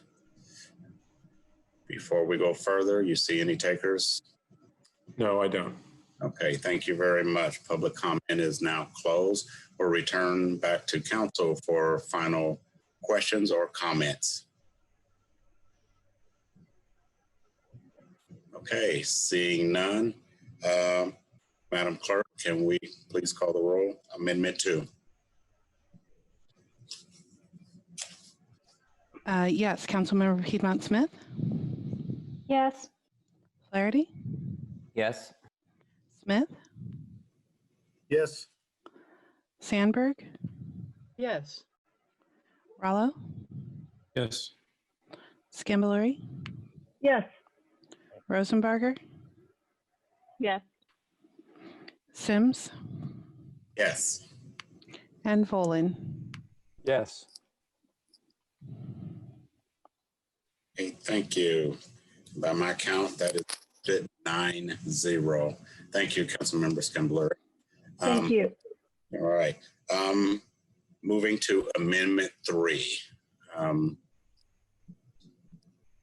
Sponsor. Oh, Councilmember Volin. Okay. Wait, this one's mine? Yes, it is. Okay. Amendment 3, yes. Yes, this one removes reference. You need a motion. So, pardon me, it needs to be moved first. All right, I move Amendment 3. Thank you. Second. All right, been properly moved in second. Mr. Olin, please proceed. This removes references to the city clerk and changes the person who will do the random choice to the ranking at-large council member. That is Councilmember Sandberg, the second most senior council member is Councilmember Sims. He's the senior at-large. The third, I don't have words anymore, ranking senior and junior. So as the ranking at-large member, Councilmember Sandberg would flip the coin or draw the lots or whatever, determine the random method of choosing who will serve on the commission. With that, I'm happy to take questions. Thank you. All right, we'll go to first questions from council. Councilmember Rallo. Councilmember Volin, so could you explain that you have a pool of 18 and 9 are chosen, correct? Correct. And of those 9 that are chosen, 3 are Democrats, 3 are Republicans, 3 are independents, and 3 are students. One of each of Democrat, Republican, Independent must be a student. All right. So, so in other words, if you draw at random 18 out of 18 people, and you pick, you're picking more Democrats, you discard that one. Pick another. No, the 3 Democrats must be chosen from the pool of 6, and the student Democrat must be chosen from the pool. Actually, the 2 non-students must be chosen from a pool of 4. The 1 must be chosen from the pool of 2 for each set of 3. Mm-hmm. All right. So that assures that there are 3 of each, and 1 of each is a student. Very good. Thanks. Thank you. Councilmember Piedmont Smith. Yeah, I just wanted to clarify more for the public than for anything else, for any other reason. That Councilmember Volin, when you said Councilmember Sandberg would be the one, that's just in this case, in this council. Yes. He happens to be the at-large council member who has the most seniority, so he's the ranking. I mean, I could have amended it to say Councilmember Susan Sandberg will in perpetuity be the but no, it's the ranking at-large council member. So whoever has served the longest. Yes, it happens to be Councilmember Sandberg right now. Yeah. Yes, it does. It appears it'll be that way for at least the next 3 years. Brings joy to my heart, actually. Do we have any other further questions from council members? Councilmember Rosenbarger. Thank you. 2 questions. Why wouldn't the clerk do this, or why wouldn't we put in the ordinance how a randomized sample would be picked? We did put in the ordinance how the randomized sample would be picked, and that this amendment doesn't really address that. But I've created this amendment at the request of the clerk.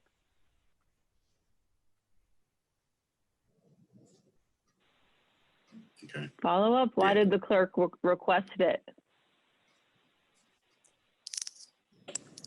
I'd rather she answer that, but I'd say that she didn't think it was appropriate for her to be involved in this process.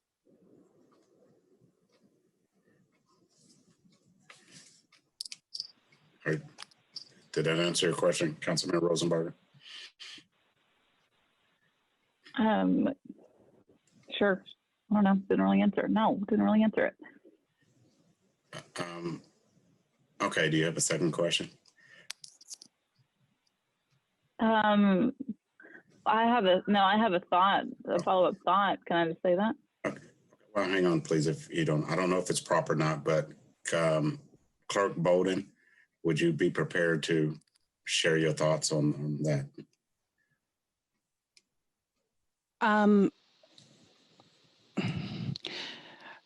I reviewed the ordinance. I respect the redistricting commission. I think it's a fine idea, but again, I decline to be a part of it or to place that role on future clerks. So respectfully, no, thank you. Thank you. Did that meet your needs, Councilmember Rosenbarger, on that question? Okay. I thought you said you had 2. Do you have another one? No, my first one was answered. Okay. Thank you very, very much. Do we have any other questions from council members for Amendment 3? Okay. Seeing none, we'll go to the public now for public comment. I will remind the public to either use the raise hand function in Zoom or send our host a note in chat. Okay, I'm looking around. I don't see you, Mr. Lucas. There you are. Okay. I don't see any takers, so public comments going once. Yes. I do have some messages that came in through the chat. I believe the first is a question from Jeff's iPhone, who asks, if totally random, I believe the selection is totally random, could you end up with all white men?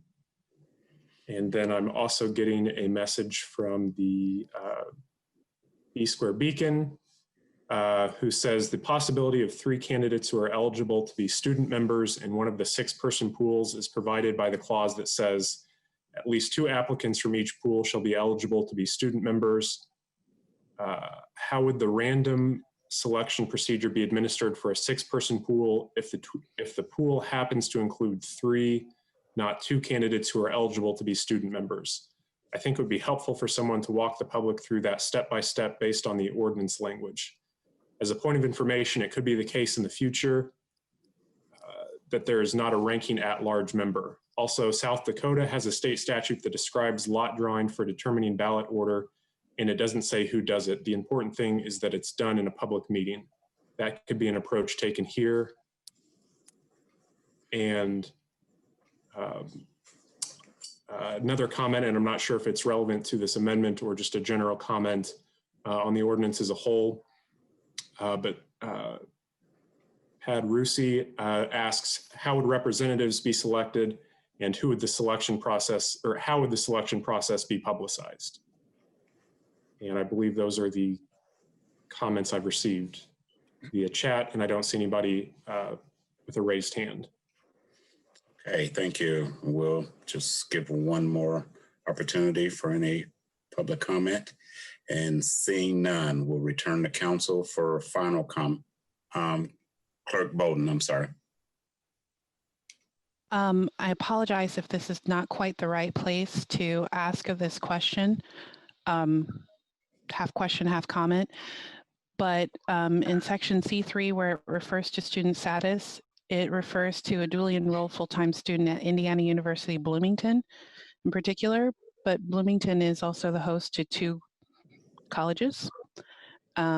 If we include Ivy Tech Community College, we do have students who attend there who are full-time and are getting college credits. So I would just hope that, I don't know if it's part of this particular amendment, but it was just something that I saw. Sorry. Okay, thank you for that comment. I will take the opportunity to, and that makes sense. Councilmember Boland has a question from me to you. Final questions. Or is, first of all, I should ask, is that proper, Ms. Parliamentarian? Final questions or comments? Yes, on the amendment. Okay. Councilmember Boland, what Clerk Bowden just stated as far as other universities, colleges besides IU? I don't think it's relevant to this amendment. I mean, it's a relevant question to the ordinance as amended. That's okay. No, we'll bring it back up when we talk about the ordinance. I think that's where it was relevant. Okay. Thank you. Thank you for that clarification. Councilmember Flaherty. Sure. Yeah, I think that was a good question. That if there are 2 at-large council members who are the senior members but have equal tenure, perhaps that wasn't anticipated. What are your thoughts on that, Councilmember Rowland? Who would be the ranking at-large? Then they would flip a coin. Nah, don't tell me which of them should flip the coin to decide which of them should flip the coin. The junior at-large council member can flip the coin in that case. Maybe so. Unless maybe they're so. all. I think the 3 of you can decide whatever you want, frankly. But you know, if you're really running into the weeds like that, I think you've got bigger problems. Thank you. Thank you, Councilmember Sandberg. I would just pose that we are only doing this every 10 years as it relates to the census. So it's kind of moot for this go round, and 10 years from now, the council can do whatever they want. But if elected, if appointed, if determined, I would be happy to serve. And in the role of being completely objective, I would give assurance that this would be done in a public meeting. It would be done according to protocol, and it would be done completely randomly. Okay, thank you. Any further comments? Final comments? Councilmember Boland. I take Councilmember Sandberg at her word, and I trust she would do an excellent job. Okay. Seeing no further comments, Clerk Bowden, can you please call the roll on Amendment 3? Yes. Councilmember Flaherty? Yes. Smith? Yes. Sandberg? Yes. Rallo? Yes. Scambaluri? Yes. Rosenbarger? No. Sims? Yes. Volin? Yes. And Piedmont Smith? Yes.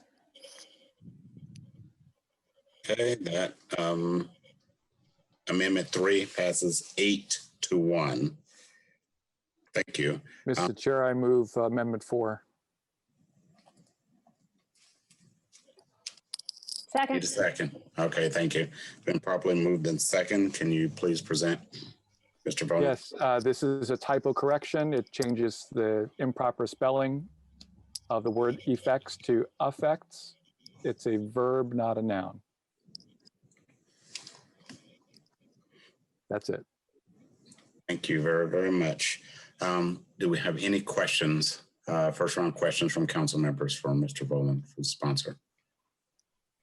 Okay, seeing none, we'll go to public comment. Do we have any public comment on Amendment 4 on the typo correction? Please use the chat or the raised hand function in Zoom or send us a note in chat. Mr. Lucas, any takers? Okay, none, we'll return back to council for final comments or questions on Amendment 4. Seeing none, looking again, I don't want to miss anyone. Clerk Bowden, could you please call the roll on Amendment 4, please? Yes, Councilmember Smith, Yes. Sandberg, Yes. Rallo, Yes. Scambaluri, Yes. Rosenbarger, Yes. Sims, Yes. Volin, Yes. Piedmont Smith, Yes. and Flaherty. Yes. Thank you. Amendment 4 is adopted 9-0. Okay, Amendment 5. I move Amendment 5 to Ordinance 2030. Okay. Second. A second. Okay, been moved in second. Who is the presenter or sponsor? Okay, Councilmember Piedmont Smith, can you please present? Thank you. Yes, I would like to apologize that this came so late that it didn't even make the packet addendum. So that's my mistake. I apologize for that. And I appreciate Councilmember Volin seconding without having this in front of me. So this is about the process that the commission is supposed to go through. The ordinance says the commission shall hold public hearings at least bi-monthly, and it specifies that those hearings should be in January, March, May, July, September, and November, but may choose to meet more often to complete that sentence. And I was concerned that perhaps the commission would not actually be filled in time to have a meeting in January of 2021. And so I would prefer to just strike that listing of months and just leave it at that they need to meet at least bi-monthly. That way, if they're not ready in January, they can start in February. Okay, thank you. Do we have any questions from council? Councilmember Rosenbarger. Sorry, I think that the problem with the word bi-monthly is it can mean twice a month or every other month. So having those months clarifies. Not a question. Councilmember Piedmont Smith, I'm sorry. I didn't realize bi-monthly could have those two meetings. Neither did I, but that was the question. Maybe we could change it to every other month. If I can be, may I? Councilmember, point of order or point of information, the word bi-monthly means every 2 months. The phrase for twice a month is semi-monthly. It's in the dictionary. It does not mean, bi-monthly does not mean twice a month. Doesn't mean every other month. It means every other month. Yes, I think that was the intent. Or Councilmember Piedmont Smith can speak on that if I got it wrong. Thank you. Okay. I think that takes care of the concern. Yes. Any other further questions from council? Okay, thank you. Seeing none, we'll go to public for public comment. Again, please use raise hand function in Zoom or send us a note in chat, and our host will gladly share that with us. Okay, going once, going twice. You see any takers, Mr. Lucas? I do have a comment again from Pat Roos, who says, actually, both meanings of bi-monthly are in many dictionaries. Why not clarify?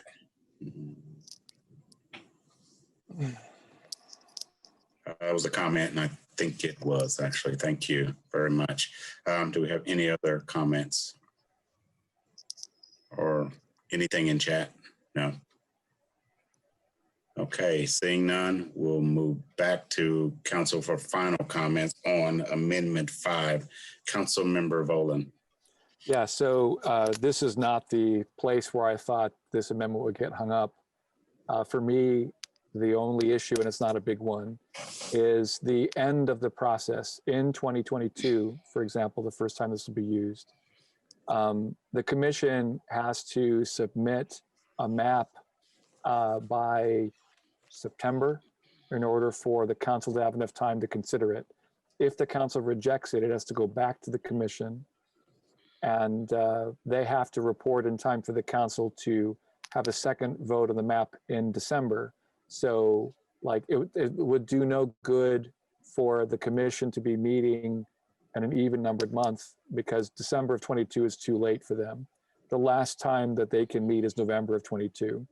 And I didn't bother to specify that because I just wrote the ordinance like this to say the odd numbered months of the year.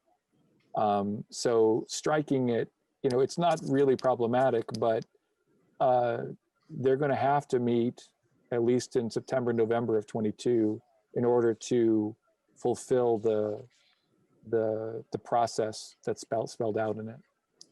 So I don't know whether that makes a difference to anybody. Again, I'm ambivalent about this. Like, I don't think it's that big. I mean, maybe they can't meet in January, but there's no recourse. If for some reason we can't appoint the commission by January, well, that's one less meeting that they meet. Thank you. Councilmember Piedmont. Yeah, I mean, if we leave out the months, then in their first year, they could meet in the even numbered months. In their second year, they could meet in the odd numbered months. You know, that's a way to handle that. As far as the definition of bi-monthly, I just looked it up, and indeed it can mean either thing. So can I amend my amendment and just say, shall meet every other month? Or is that too much of a hassle at this point? Mr. Lucas, is that? Yeah, I'd ask Mr. Lucas. Is that visible? Yes. Yes. We can see your screen. There you go. Look at that on the fly. Is that Thank you, Mr. Lucas. And thank you, Ms. Rosenbarger, for pointing that out. Okay, does that complete that request? As a point of order, do we need to vote on the amendment to the amendment? I'm afraid we do. Yes, we do, but I have a screen that's shared and I can't see anyone else, so we have to wait. There we go. Thank you. Thank you, Councilmember Flaherty. I guess my other question is, will we have to go through the questions and comments in public and everything on this adjustment? Yes, we will. City Council, council members, do we have any questions on this updated Amendment 5? Okay, seeing none, we'll go to the public. Is there any questions from the public on Amendment 5 as has been updated? Please use the point of order. Yes, or yes. Information. So it's actually questions on the amendment to the amendment. Sorry, questions on the revision to the amendment, because the revision has not been accepted yet. So the amendment has not been revised yet. Sorry. Okay, no, you're absolutely correct. Questions on the revision. Okay. I had a divided question comment, but that was years ago. I'll let that go. Okay. Do we have any public? Are we in public comment, Mr. Lucas?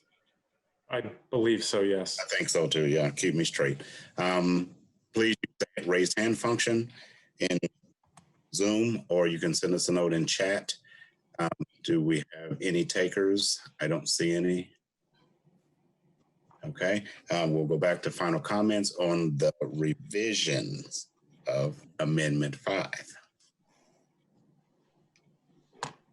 Okay, seeing none. Before we proceed, Mr. Lucas, we'll have to vote on the revision and then vote on Amendment 5 as revised. Correct, yes. Okay, thank you. Clerk Bowden, would you please call the roll on the amendment to Amendment 5? well, yes, the revision to them. Yeah, there you go. Okay. Can I amend that?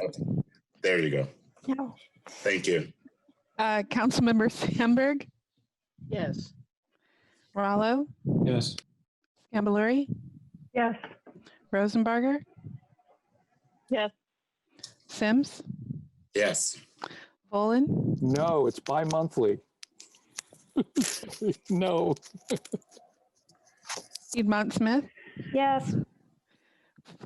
Flaherty, Yes. and Smith. Yes. Okay. Okay, the revision, or I'm sorry, the revised question passes 8-1. Now we'll vote on Amendment 5 as revised. Madam Clerk, will you please call the roll?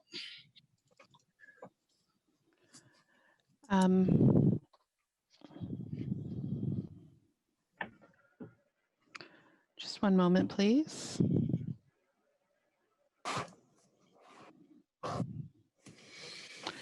Councilmember Rallo, Yes.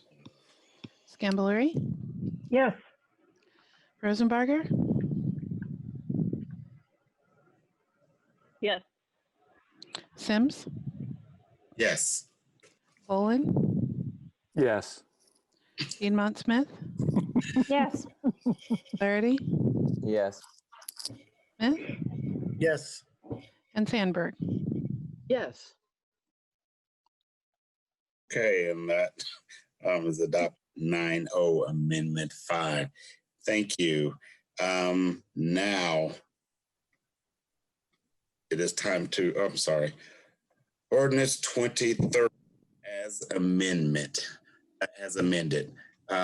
Mr. Lucas or our parliamentarian, now do we go to council comments and questions on the whole amendment or whole ordinance as amended?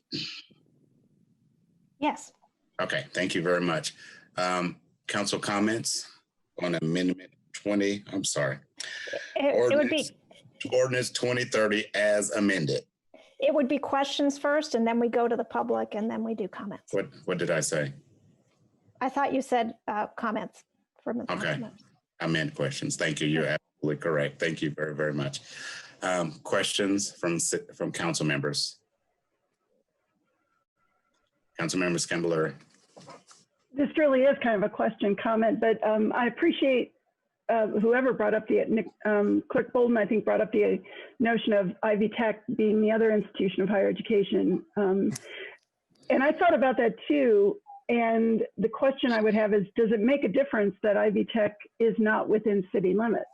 Certainly we have Bloomington city residents who attend Ivy Tech, just as I'm sure we have Martinsville and Bedford residents who attend Ivy Tech, but does it make any difference that institution is not located in city limits? So I just put that out there.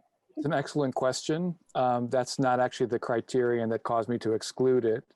Although, you know, it is not in fact in the city limits, whereas the IU Bloomington campus is in Bloomington. The reason I excluded it is because Ivy Tech is not a residential college. It's a college where people do not relocate for the most part to attend school there. Whereas it is an avowed part of the commentary in a college town as to whether students count as part of the city where they go to school. The census, which dictates this process, says that you're to count your usual residents, which is 6 months out of the 12 prior to the year. You know, so like the debate over whether students are citizens should be put to rest. Students at IU who come mostly from afar should be put to rest. For the now average 5 years that they're in Bloomington, they are residents of Bloomington halfway through their first year. So I don't think that that's the same issue. Students who go to Ivy Tech are not necessarily living in housing like the one we just approved tonight. So if anything, they're students of a mix of ages. They're already represented among the let's call it the political class, but IU students are not. Thank you. Any further questions from council? I do have one thing as in my employer at Indiana University, and I think it's still intact, and maybe Councilmember P. Musmith knows this. There is a program where we house students in the dormitories, but they attend school at Ivy Tech. And I can't remember the name of that program, but I think there was 2 floors at the time at McNutt. So how would this ordinance affect those particular students, if at all? It's pretty clear that it would exclude students who are not enrolled at IU Bloomington. I suppose I could have altered the ordinance to say that someone had to come from afar, but I thought that would be more controversial. I think that the point is that the vast majority of students in Bloomington, 40,000 plus, I mean, the city is 85,000, and there are 42,000 people who are going to school there. And those are not, before the pandemic, they were not, that was the non-online number, between 40 and 42,000. So the vast majority of them are coming from out of the county. And the problems that we deal with on a regular basis are dictated by that huge number. They ought to at least have a say in how the districts are drawn. Okay, thank you. Any further questions, comments? I have one final question. One of our commenters mentioned about the possibility of having a total membership of all white males. I'm not so sure how that would happen, but how do you view, what is the opportunity of having a serious lack of diversity through this process on the advisory? Well, I would ask you and Councilmembers Flaherty and Sandberg, because you're the ones who will be making the choices. You're the selection committee for the candidates. Now, it is possible because of the random draw that the candidates will be, I mean, you can ensure that that's not the case by, I mean, not ensure it, you can't ensure anything, but I guess you can ensure it by making sure that the vast majority of them are not white males. I don't think it's a bad idea, but unfortunately for the 3 of you, you're stuck with that obligation to try to pick enough people that that's not a possibility. Councilmember Sandberg? Yeah, I would agree. I mean, we have quite a bit of time to think about this, but in reviewing the applicants, I think that's the only opportunity we would have to be diverse in our choices, because if it's random, it's random. It's the luck of the draw, and that's really the only way to keep it fair. So there would be, an obligation for us who are vetting the applications to make sure there's a wide pool to draw from. But again, you can't have it both ways if the whole idea is this is a random selection. Okay, Councilmember Volan. I would say, for example, that for each group, Democrats, Republicans, Independents, 4 non-student, 2 student have to be chosen. Of the 4 non-student, 2 of them should be men, 2 of them should be women. One of them should, no more than one of them should be white. There you go. 1 out of 4 in each pool is a white male at most, and the chance of the whole commission being white males is nil. So I think there's plenty of ways around it. It's really a matter of who applies, and that ultimately is going to be the biggest challenge. So I wouldn't worry too much about that concern. Thank you very much. Our parliamentarian, can you get me back on track? Are we in final comments on the council? We need to go to the public for comment thank on. you. Yeah. Okay, no, that's fine. I just couldn't remember where we are exactly. Okay, before we do that, do we have any more questions from council?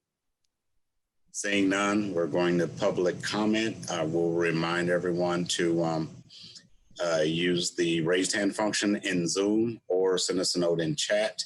Mr. Lucas, I do see Miss Podulka. Yes, Lisa Podulka is now unmuted and ready to comment. Hi. So back to one of the, first of all, I agree with the concerns I'm about. sorry. Can you hear me? No, I want you to continue, but can you please identify yourself? Hi, yes, Lisa Podulka. Thank you. Okay. First of all, I support the efforts to make sure that there is diversity on this advisory commission. And it's difficult because ultimately members are chosen at random, but I agree that in the sort of screening process, it would be great to make sure that those who are chosen represent not only the full variety of people that we have in Bloomington, but that it also reflects to some extent the actual population that we have here in Bloomington in terms of percentages of people who are not just white men. And along the similar lines of making sure that those who are on this advisory commission fully represent the population, I was concerned about the 3-3-3 Democrat, Republican, Independent ratio. And so please correct me if I'm wrong, if this is like a state statute or something. I did a little bit of research and was unable to find whether the state set that up for this municipality or not. But if not, I would want to suggest something more along the lines of breaking it down by party, proportionate to the members of the public in Bloomington who actually align with those different parties, and not just an even three-way split, because my guess is that in the Bloomington city area that we are trying to redistrict, it is not an even split between those three parties. And so therefore, certain parties would be overrepresented in this initial draw, if that makes sense. And again, correct me if I'm wrong, and if that's a state mandated thing, but I think that happening to know that Bloomington is pretty liberal, that it might skew this advisory commission in a more conservative direction than what actually represents the population. Thank you. Thank you very much. Do we have any more? Yes, I received two messages over the chat. The first is from Pad Roos. Again, I'm sorry if that's not your actual name, but can we have their name identified, please? I can certainly message them. I don't know if they have audio capabilities. They ask, how do you plan to publicize and recruit such a cohort before January? And the second message is from, I believe, Dave Askins with the B Square Beacon, who says, for final public comment, I'll ask the same question again because I didn't get an answer on the first try. The possibility of 3 candidates who are eligible to be student members in one of the 6-person pools is provided by the clause that says at least 2 applicants from each pool shall be eligible to be student members. How would the random selection procedure be administered for a 6-person pool if the pool happens to include 3, not 2 candidates who are eligible to be student members? I think it would be helpful for someone to walk the public through that step by step based on the ordinance language. A related question is how the following part of the ordinance is intended to be interpreted. Student status, 1 member from each delegation and C2 above shall also be a duly enrolled full-time student. Is that intended to be interpreted as at least 1 member from each or exactly 1 member from each? And that is the end of the comment. And then the first message was from Paul Russell. Okay, are there any more? No. No, okay. Thank the public for those comments. Now we'll return to council for final comments before we ask for a vote. Do we have any final comments from council? Council Member Sandberg. this didn't get brought up in this discussion, but it certainly did in the committee discussion. The whole intent of redistricting and choosing members to be on this decision-making or advisory body, in my mind, is nonpartisanship. Obviously, people declare their parties. They're Democrats, they vote that way. They're Republicans, they vote that way. They may be independent, green, students, whatever. But for me, one of the most important factors is we need individuals on this committee that will be completely objective in drawing the districts that relates to the population, that relates to obviously coordination with the county commissioners and how the precincts are drawn, and making sure that the parameters of a district are in alignment, that really doesn't, put a nod one way or the other, regardless of your party. Nonpartisanship. The League of Women Voters are nonpartisan, but they're very, very much keyed in to democracy and fairness and fair play. And the whole point of taking it out of our hands, so we're not choosing our own voters, is to put it in an independent, if you will, regardless of their party affiliations, that will draw those lines fairly and by contiguous area and by populations that are equivalent. And so while I appreciate the whole issue of diversity, we need to keep the goal in mind as to what this commission or committee will be actually doing and how critically important it is for them not to be biased. Okay, thank you, Councilmember Sandberg. As we approach the 11 o'clock hour, do we have any more final comments from our council? Councilmember Boland. Yes, I did want to address at least one public comment. It was not a state mandated requirement that there be partisan seats. That was my choice, but again, it was taken directly from, as Councilmember Sandberg rightly pointed out, the League of Women Voters proposal for the statewide one. This is the essential problem of gerrymandering that they're trying to tackle. Is that both Democrats and Republicans gerrymander. Part of the goal of this ordinance, and I have no compunction about saying it, is a challenge to Representative Jeff Ellington, who I spoke with once about the idea, and he said, well, why don't you do it in the city first, and then we'll see. Well, this is an answer to his challenge, that it's time that the state redistricted.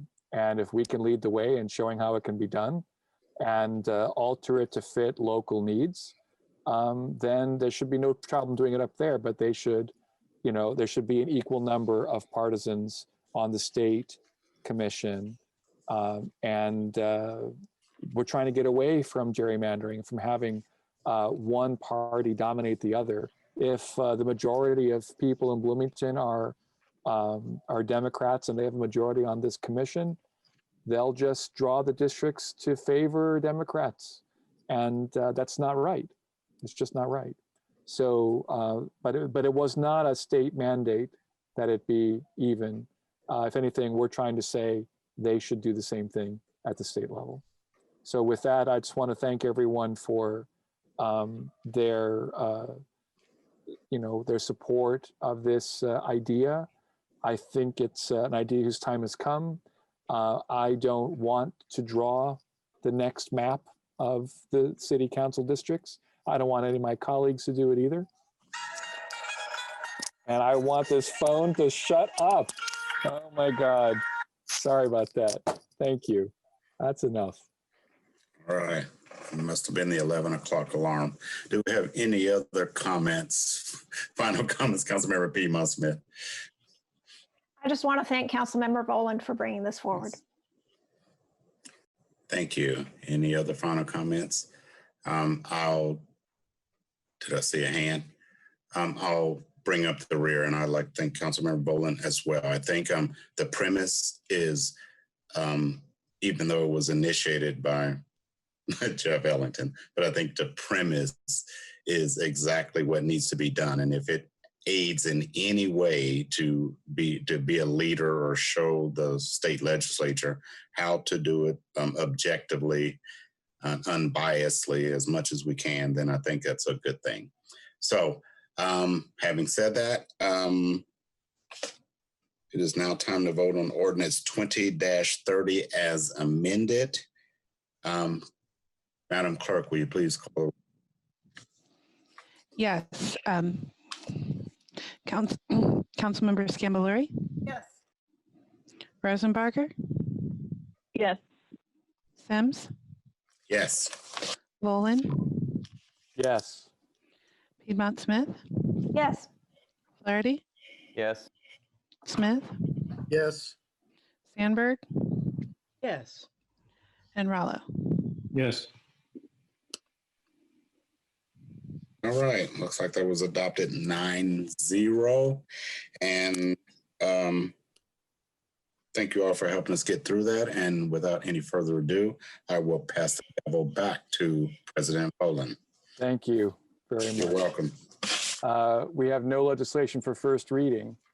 So we now go to our second period of public comment. If there's anyone in the public who would like to comment on an item that was not on tonight's agenda, here's another opportunity to speak.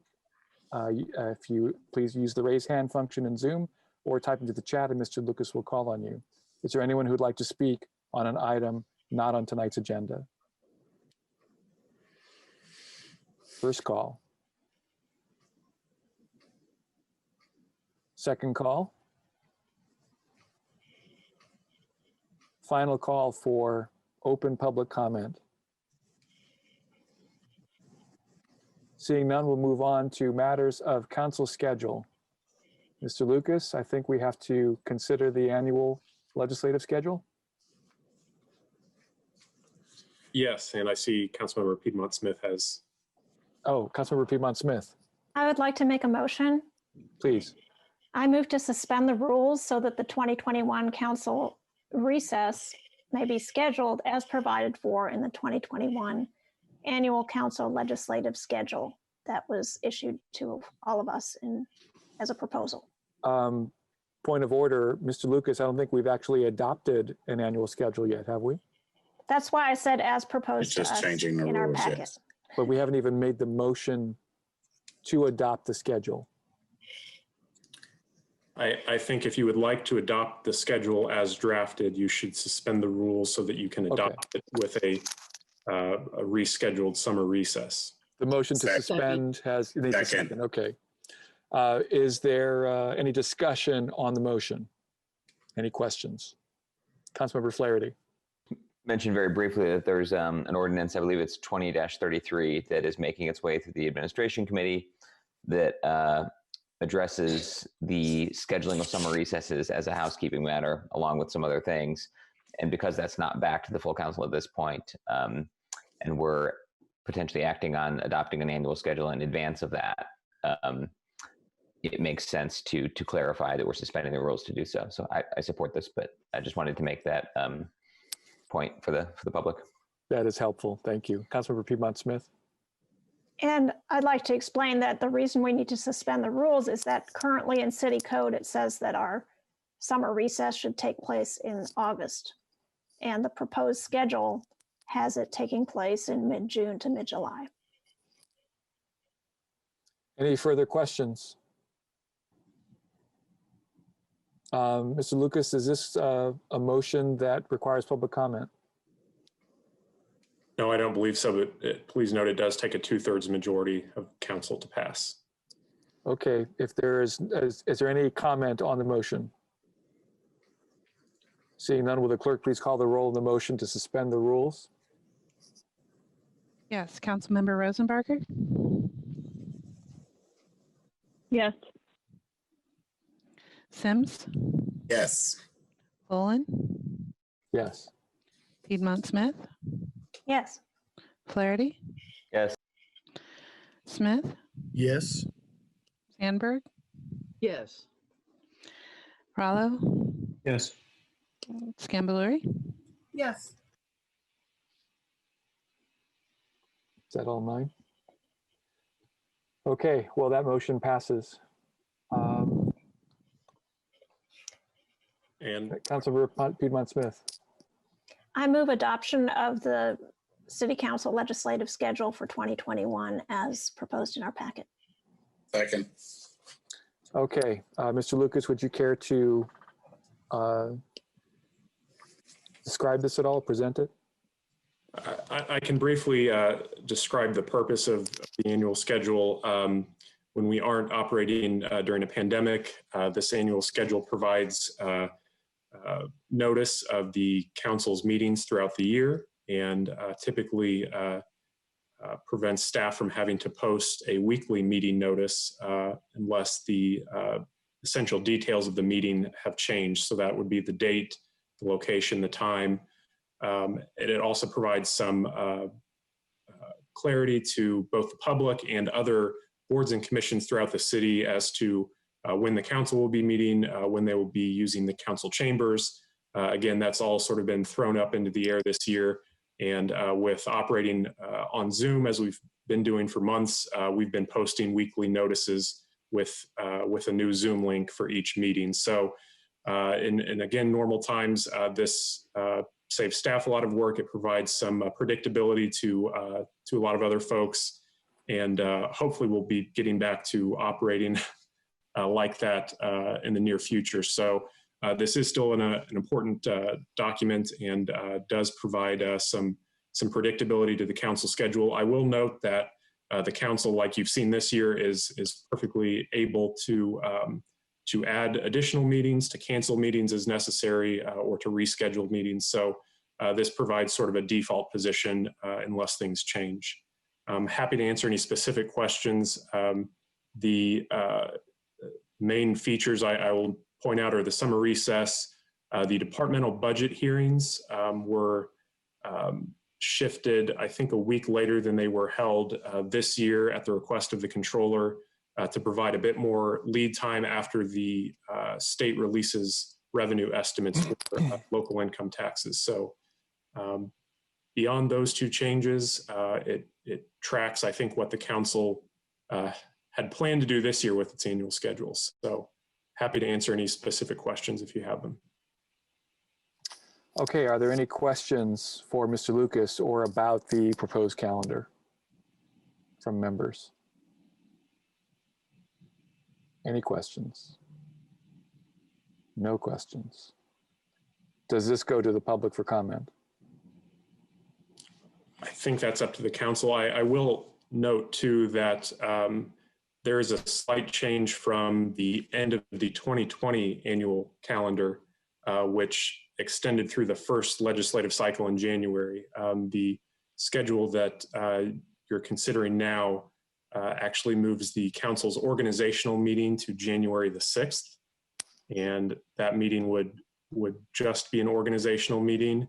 And then I believe it schedules a special session immediately followed by a committee meeting for January 13th. So that's a slight change from the 2020 annual schedule, which again went through the first cycle of 2021. So the council wants to take public comment, I think is up to you all.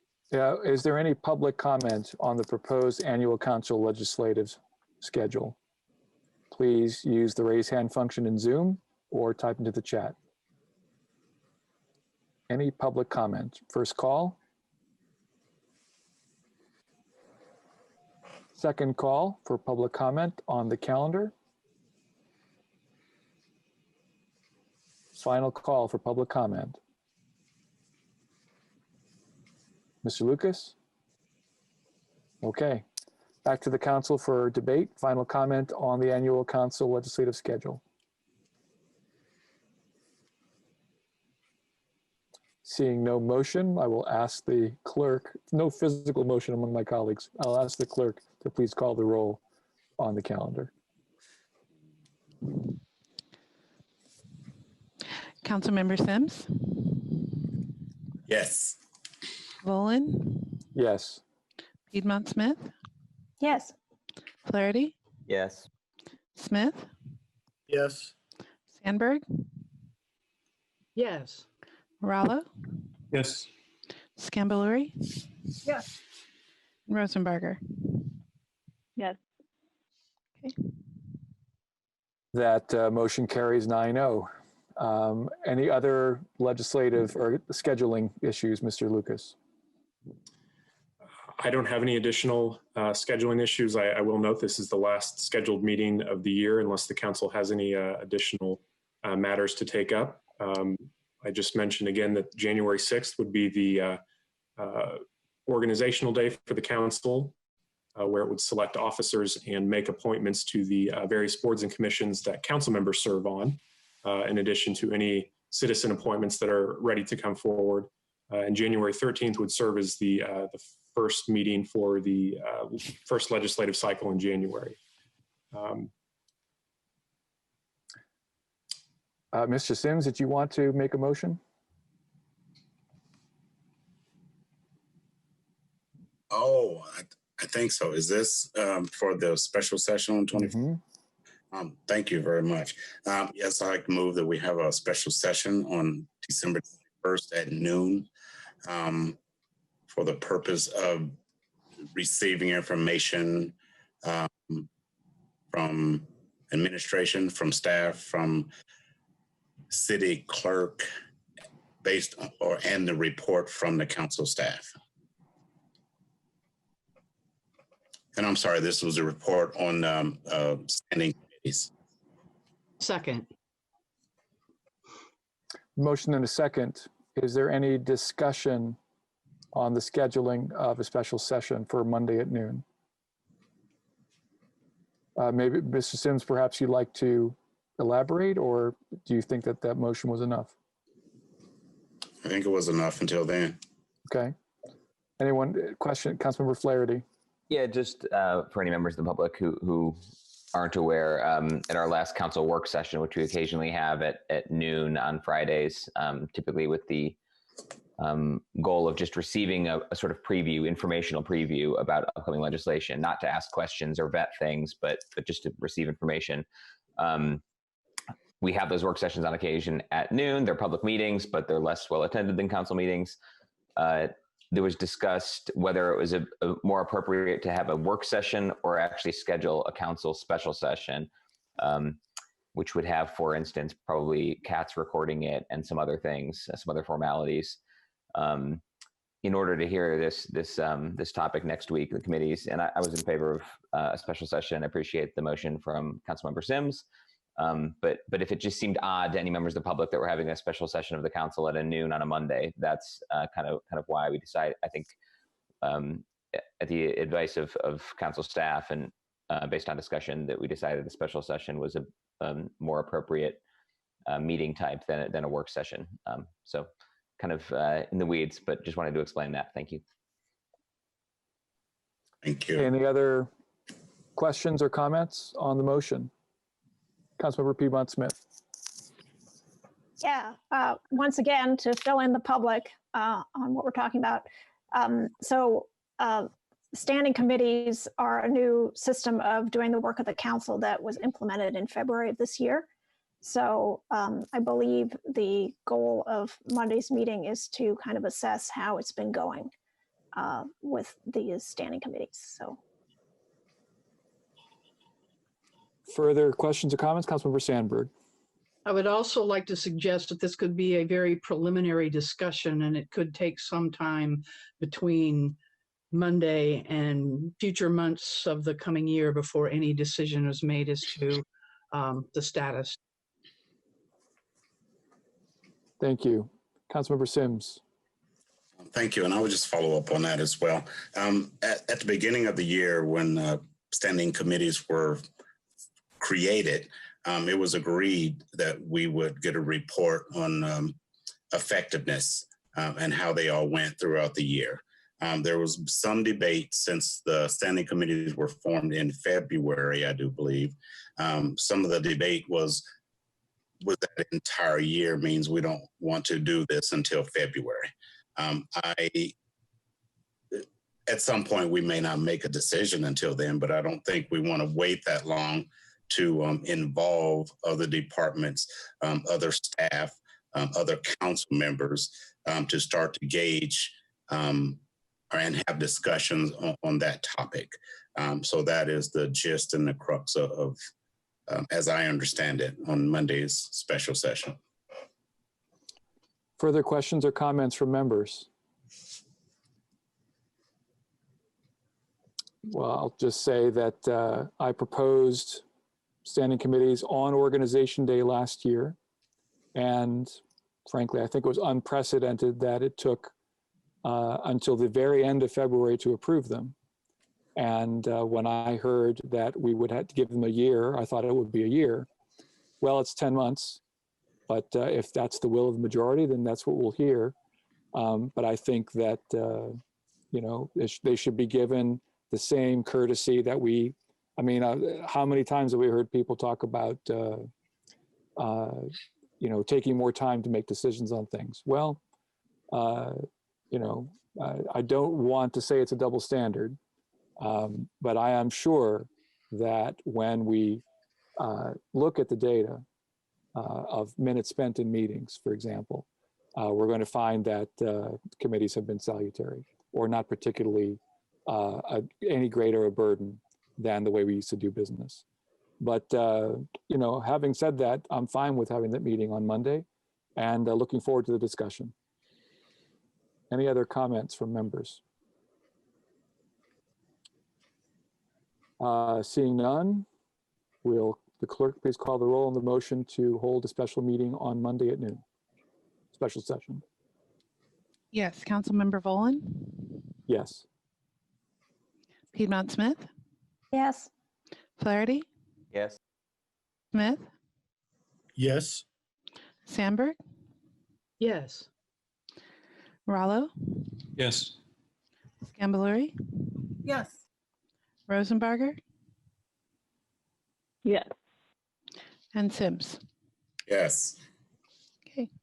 It's 9-0. There will be a special session on Monday at noon for the purpose of taking information on and evaluating the progress of standing committees. Mr. Lucas, is there any other business for us to attend to? Nope, I don't believe so. Thank you. Since this is our final regular session of the year, if there's any member who would like to close with a farewell greeting to sum up the year, now's your chance. Otherwise, we're going to adjourn. Anybody have any last minute comments? Stay well.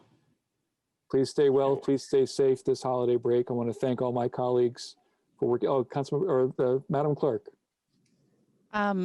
I know that it was in your memo for this evening, but just a reminder that your annual nepotism forms will all have to be signed. So before you all scatter to the winds or not, considering if you could make plans to have those signed and turned in before the end of the year. Thank you. That's a great note to go out on. Let's not have nepotism. Okay, I'll take a voice vote to adjourn. Is there a motion to adjourn? So moved. All in favor, please signify by saying aye. Aye. Aye. Thank you all again. It's been a Happy rough holidays. year. Thank you for helping us get through it. Good night, everybody. A great week. Stay safe. Yeah. You too. Stay safe. See you later. Peace out. I like that, Dave. Live long and prosper. Yeah.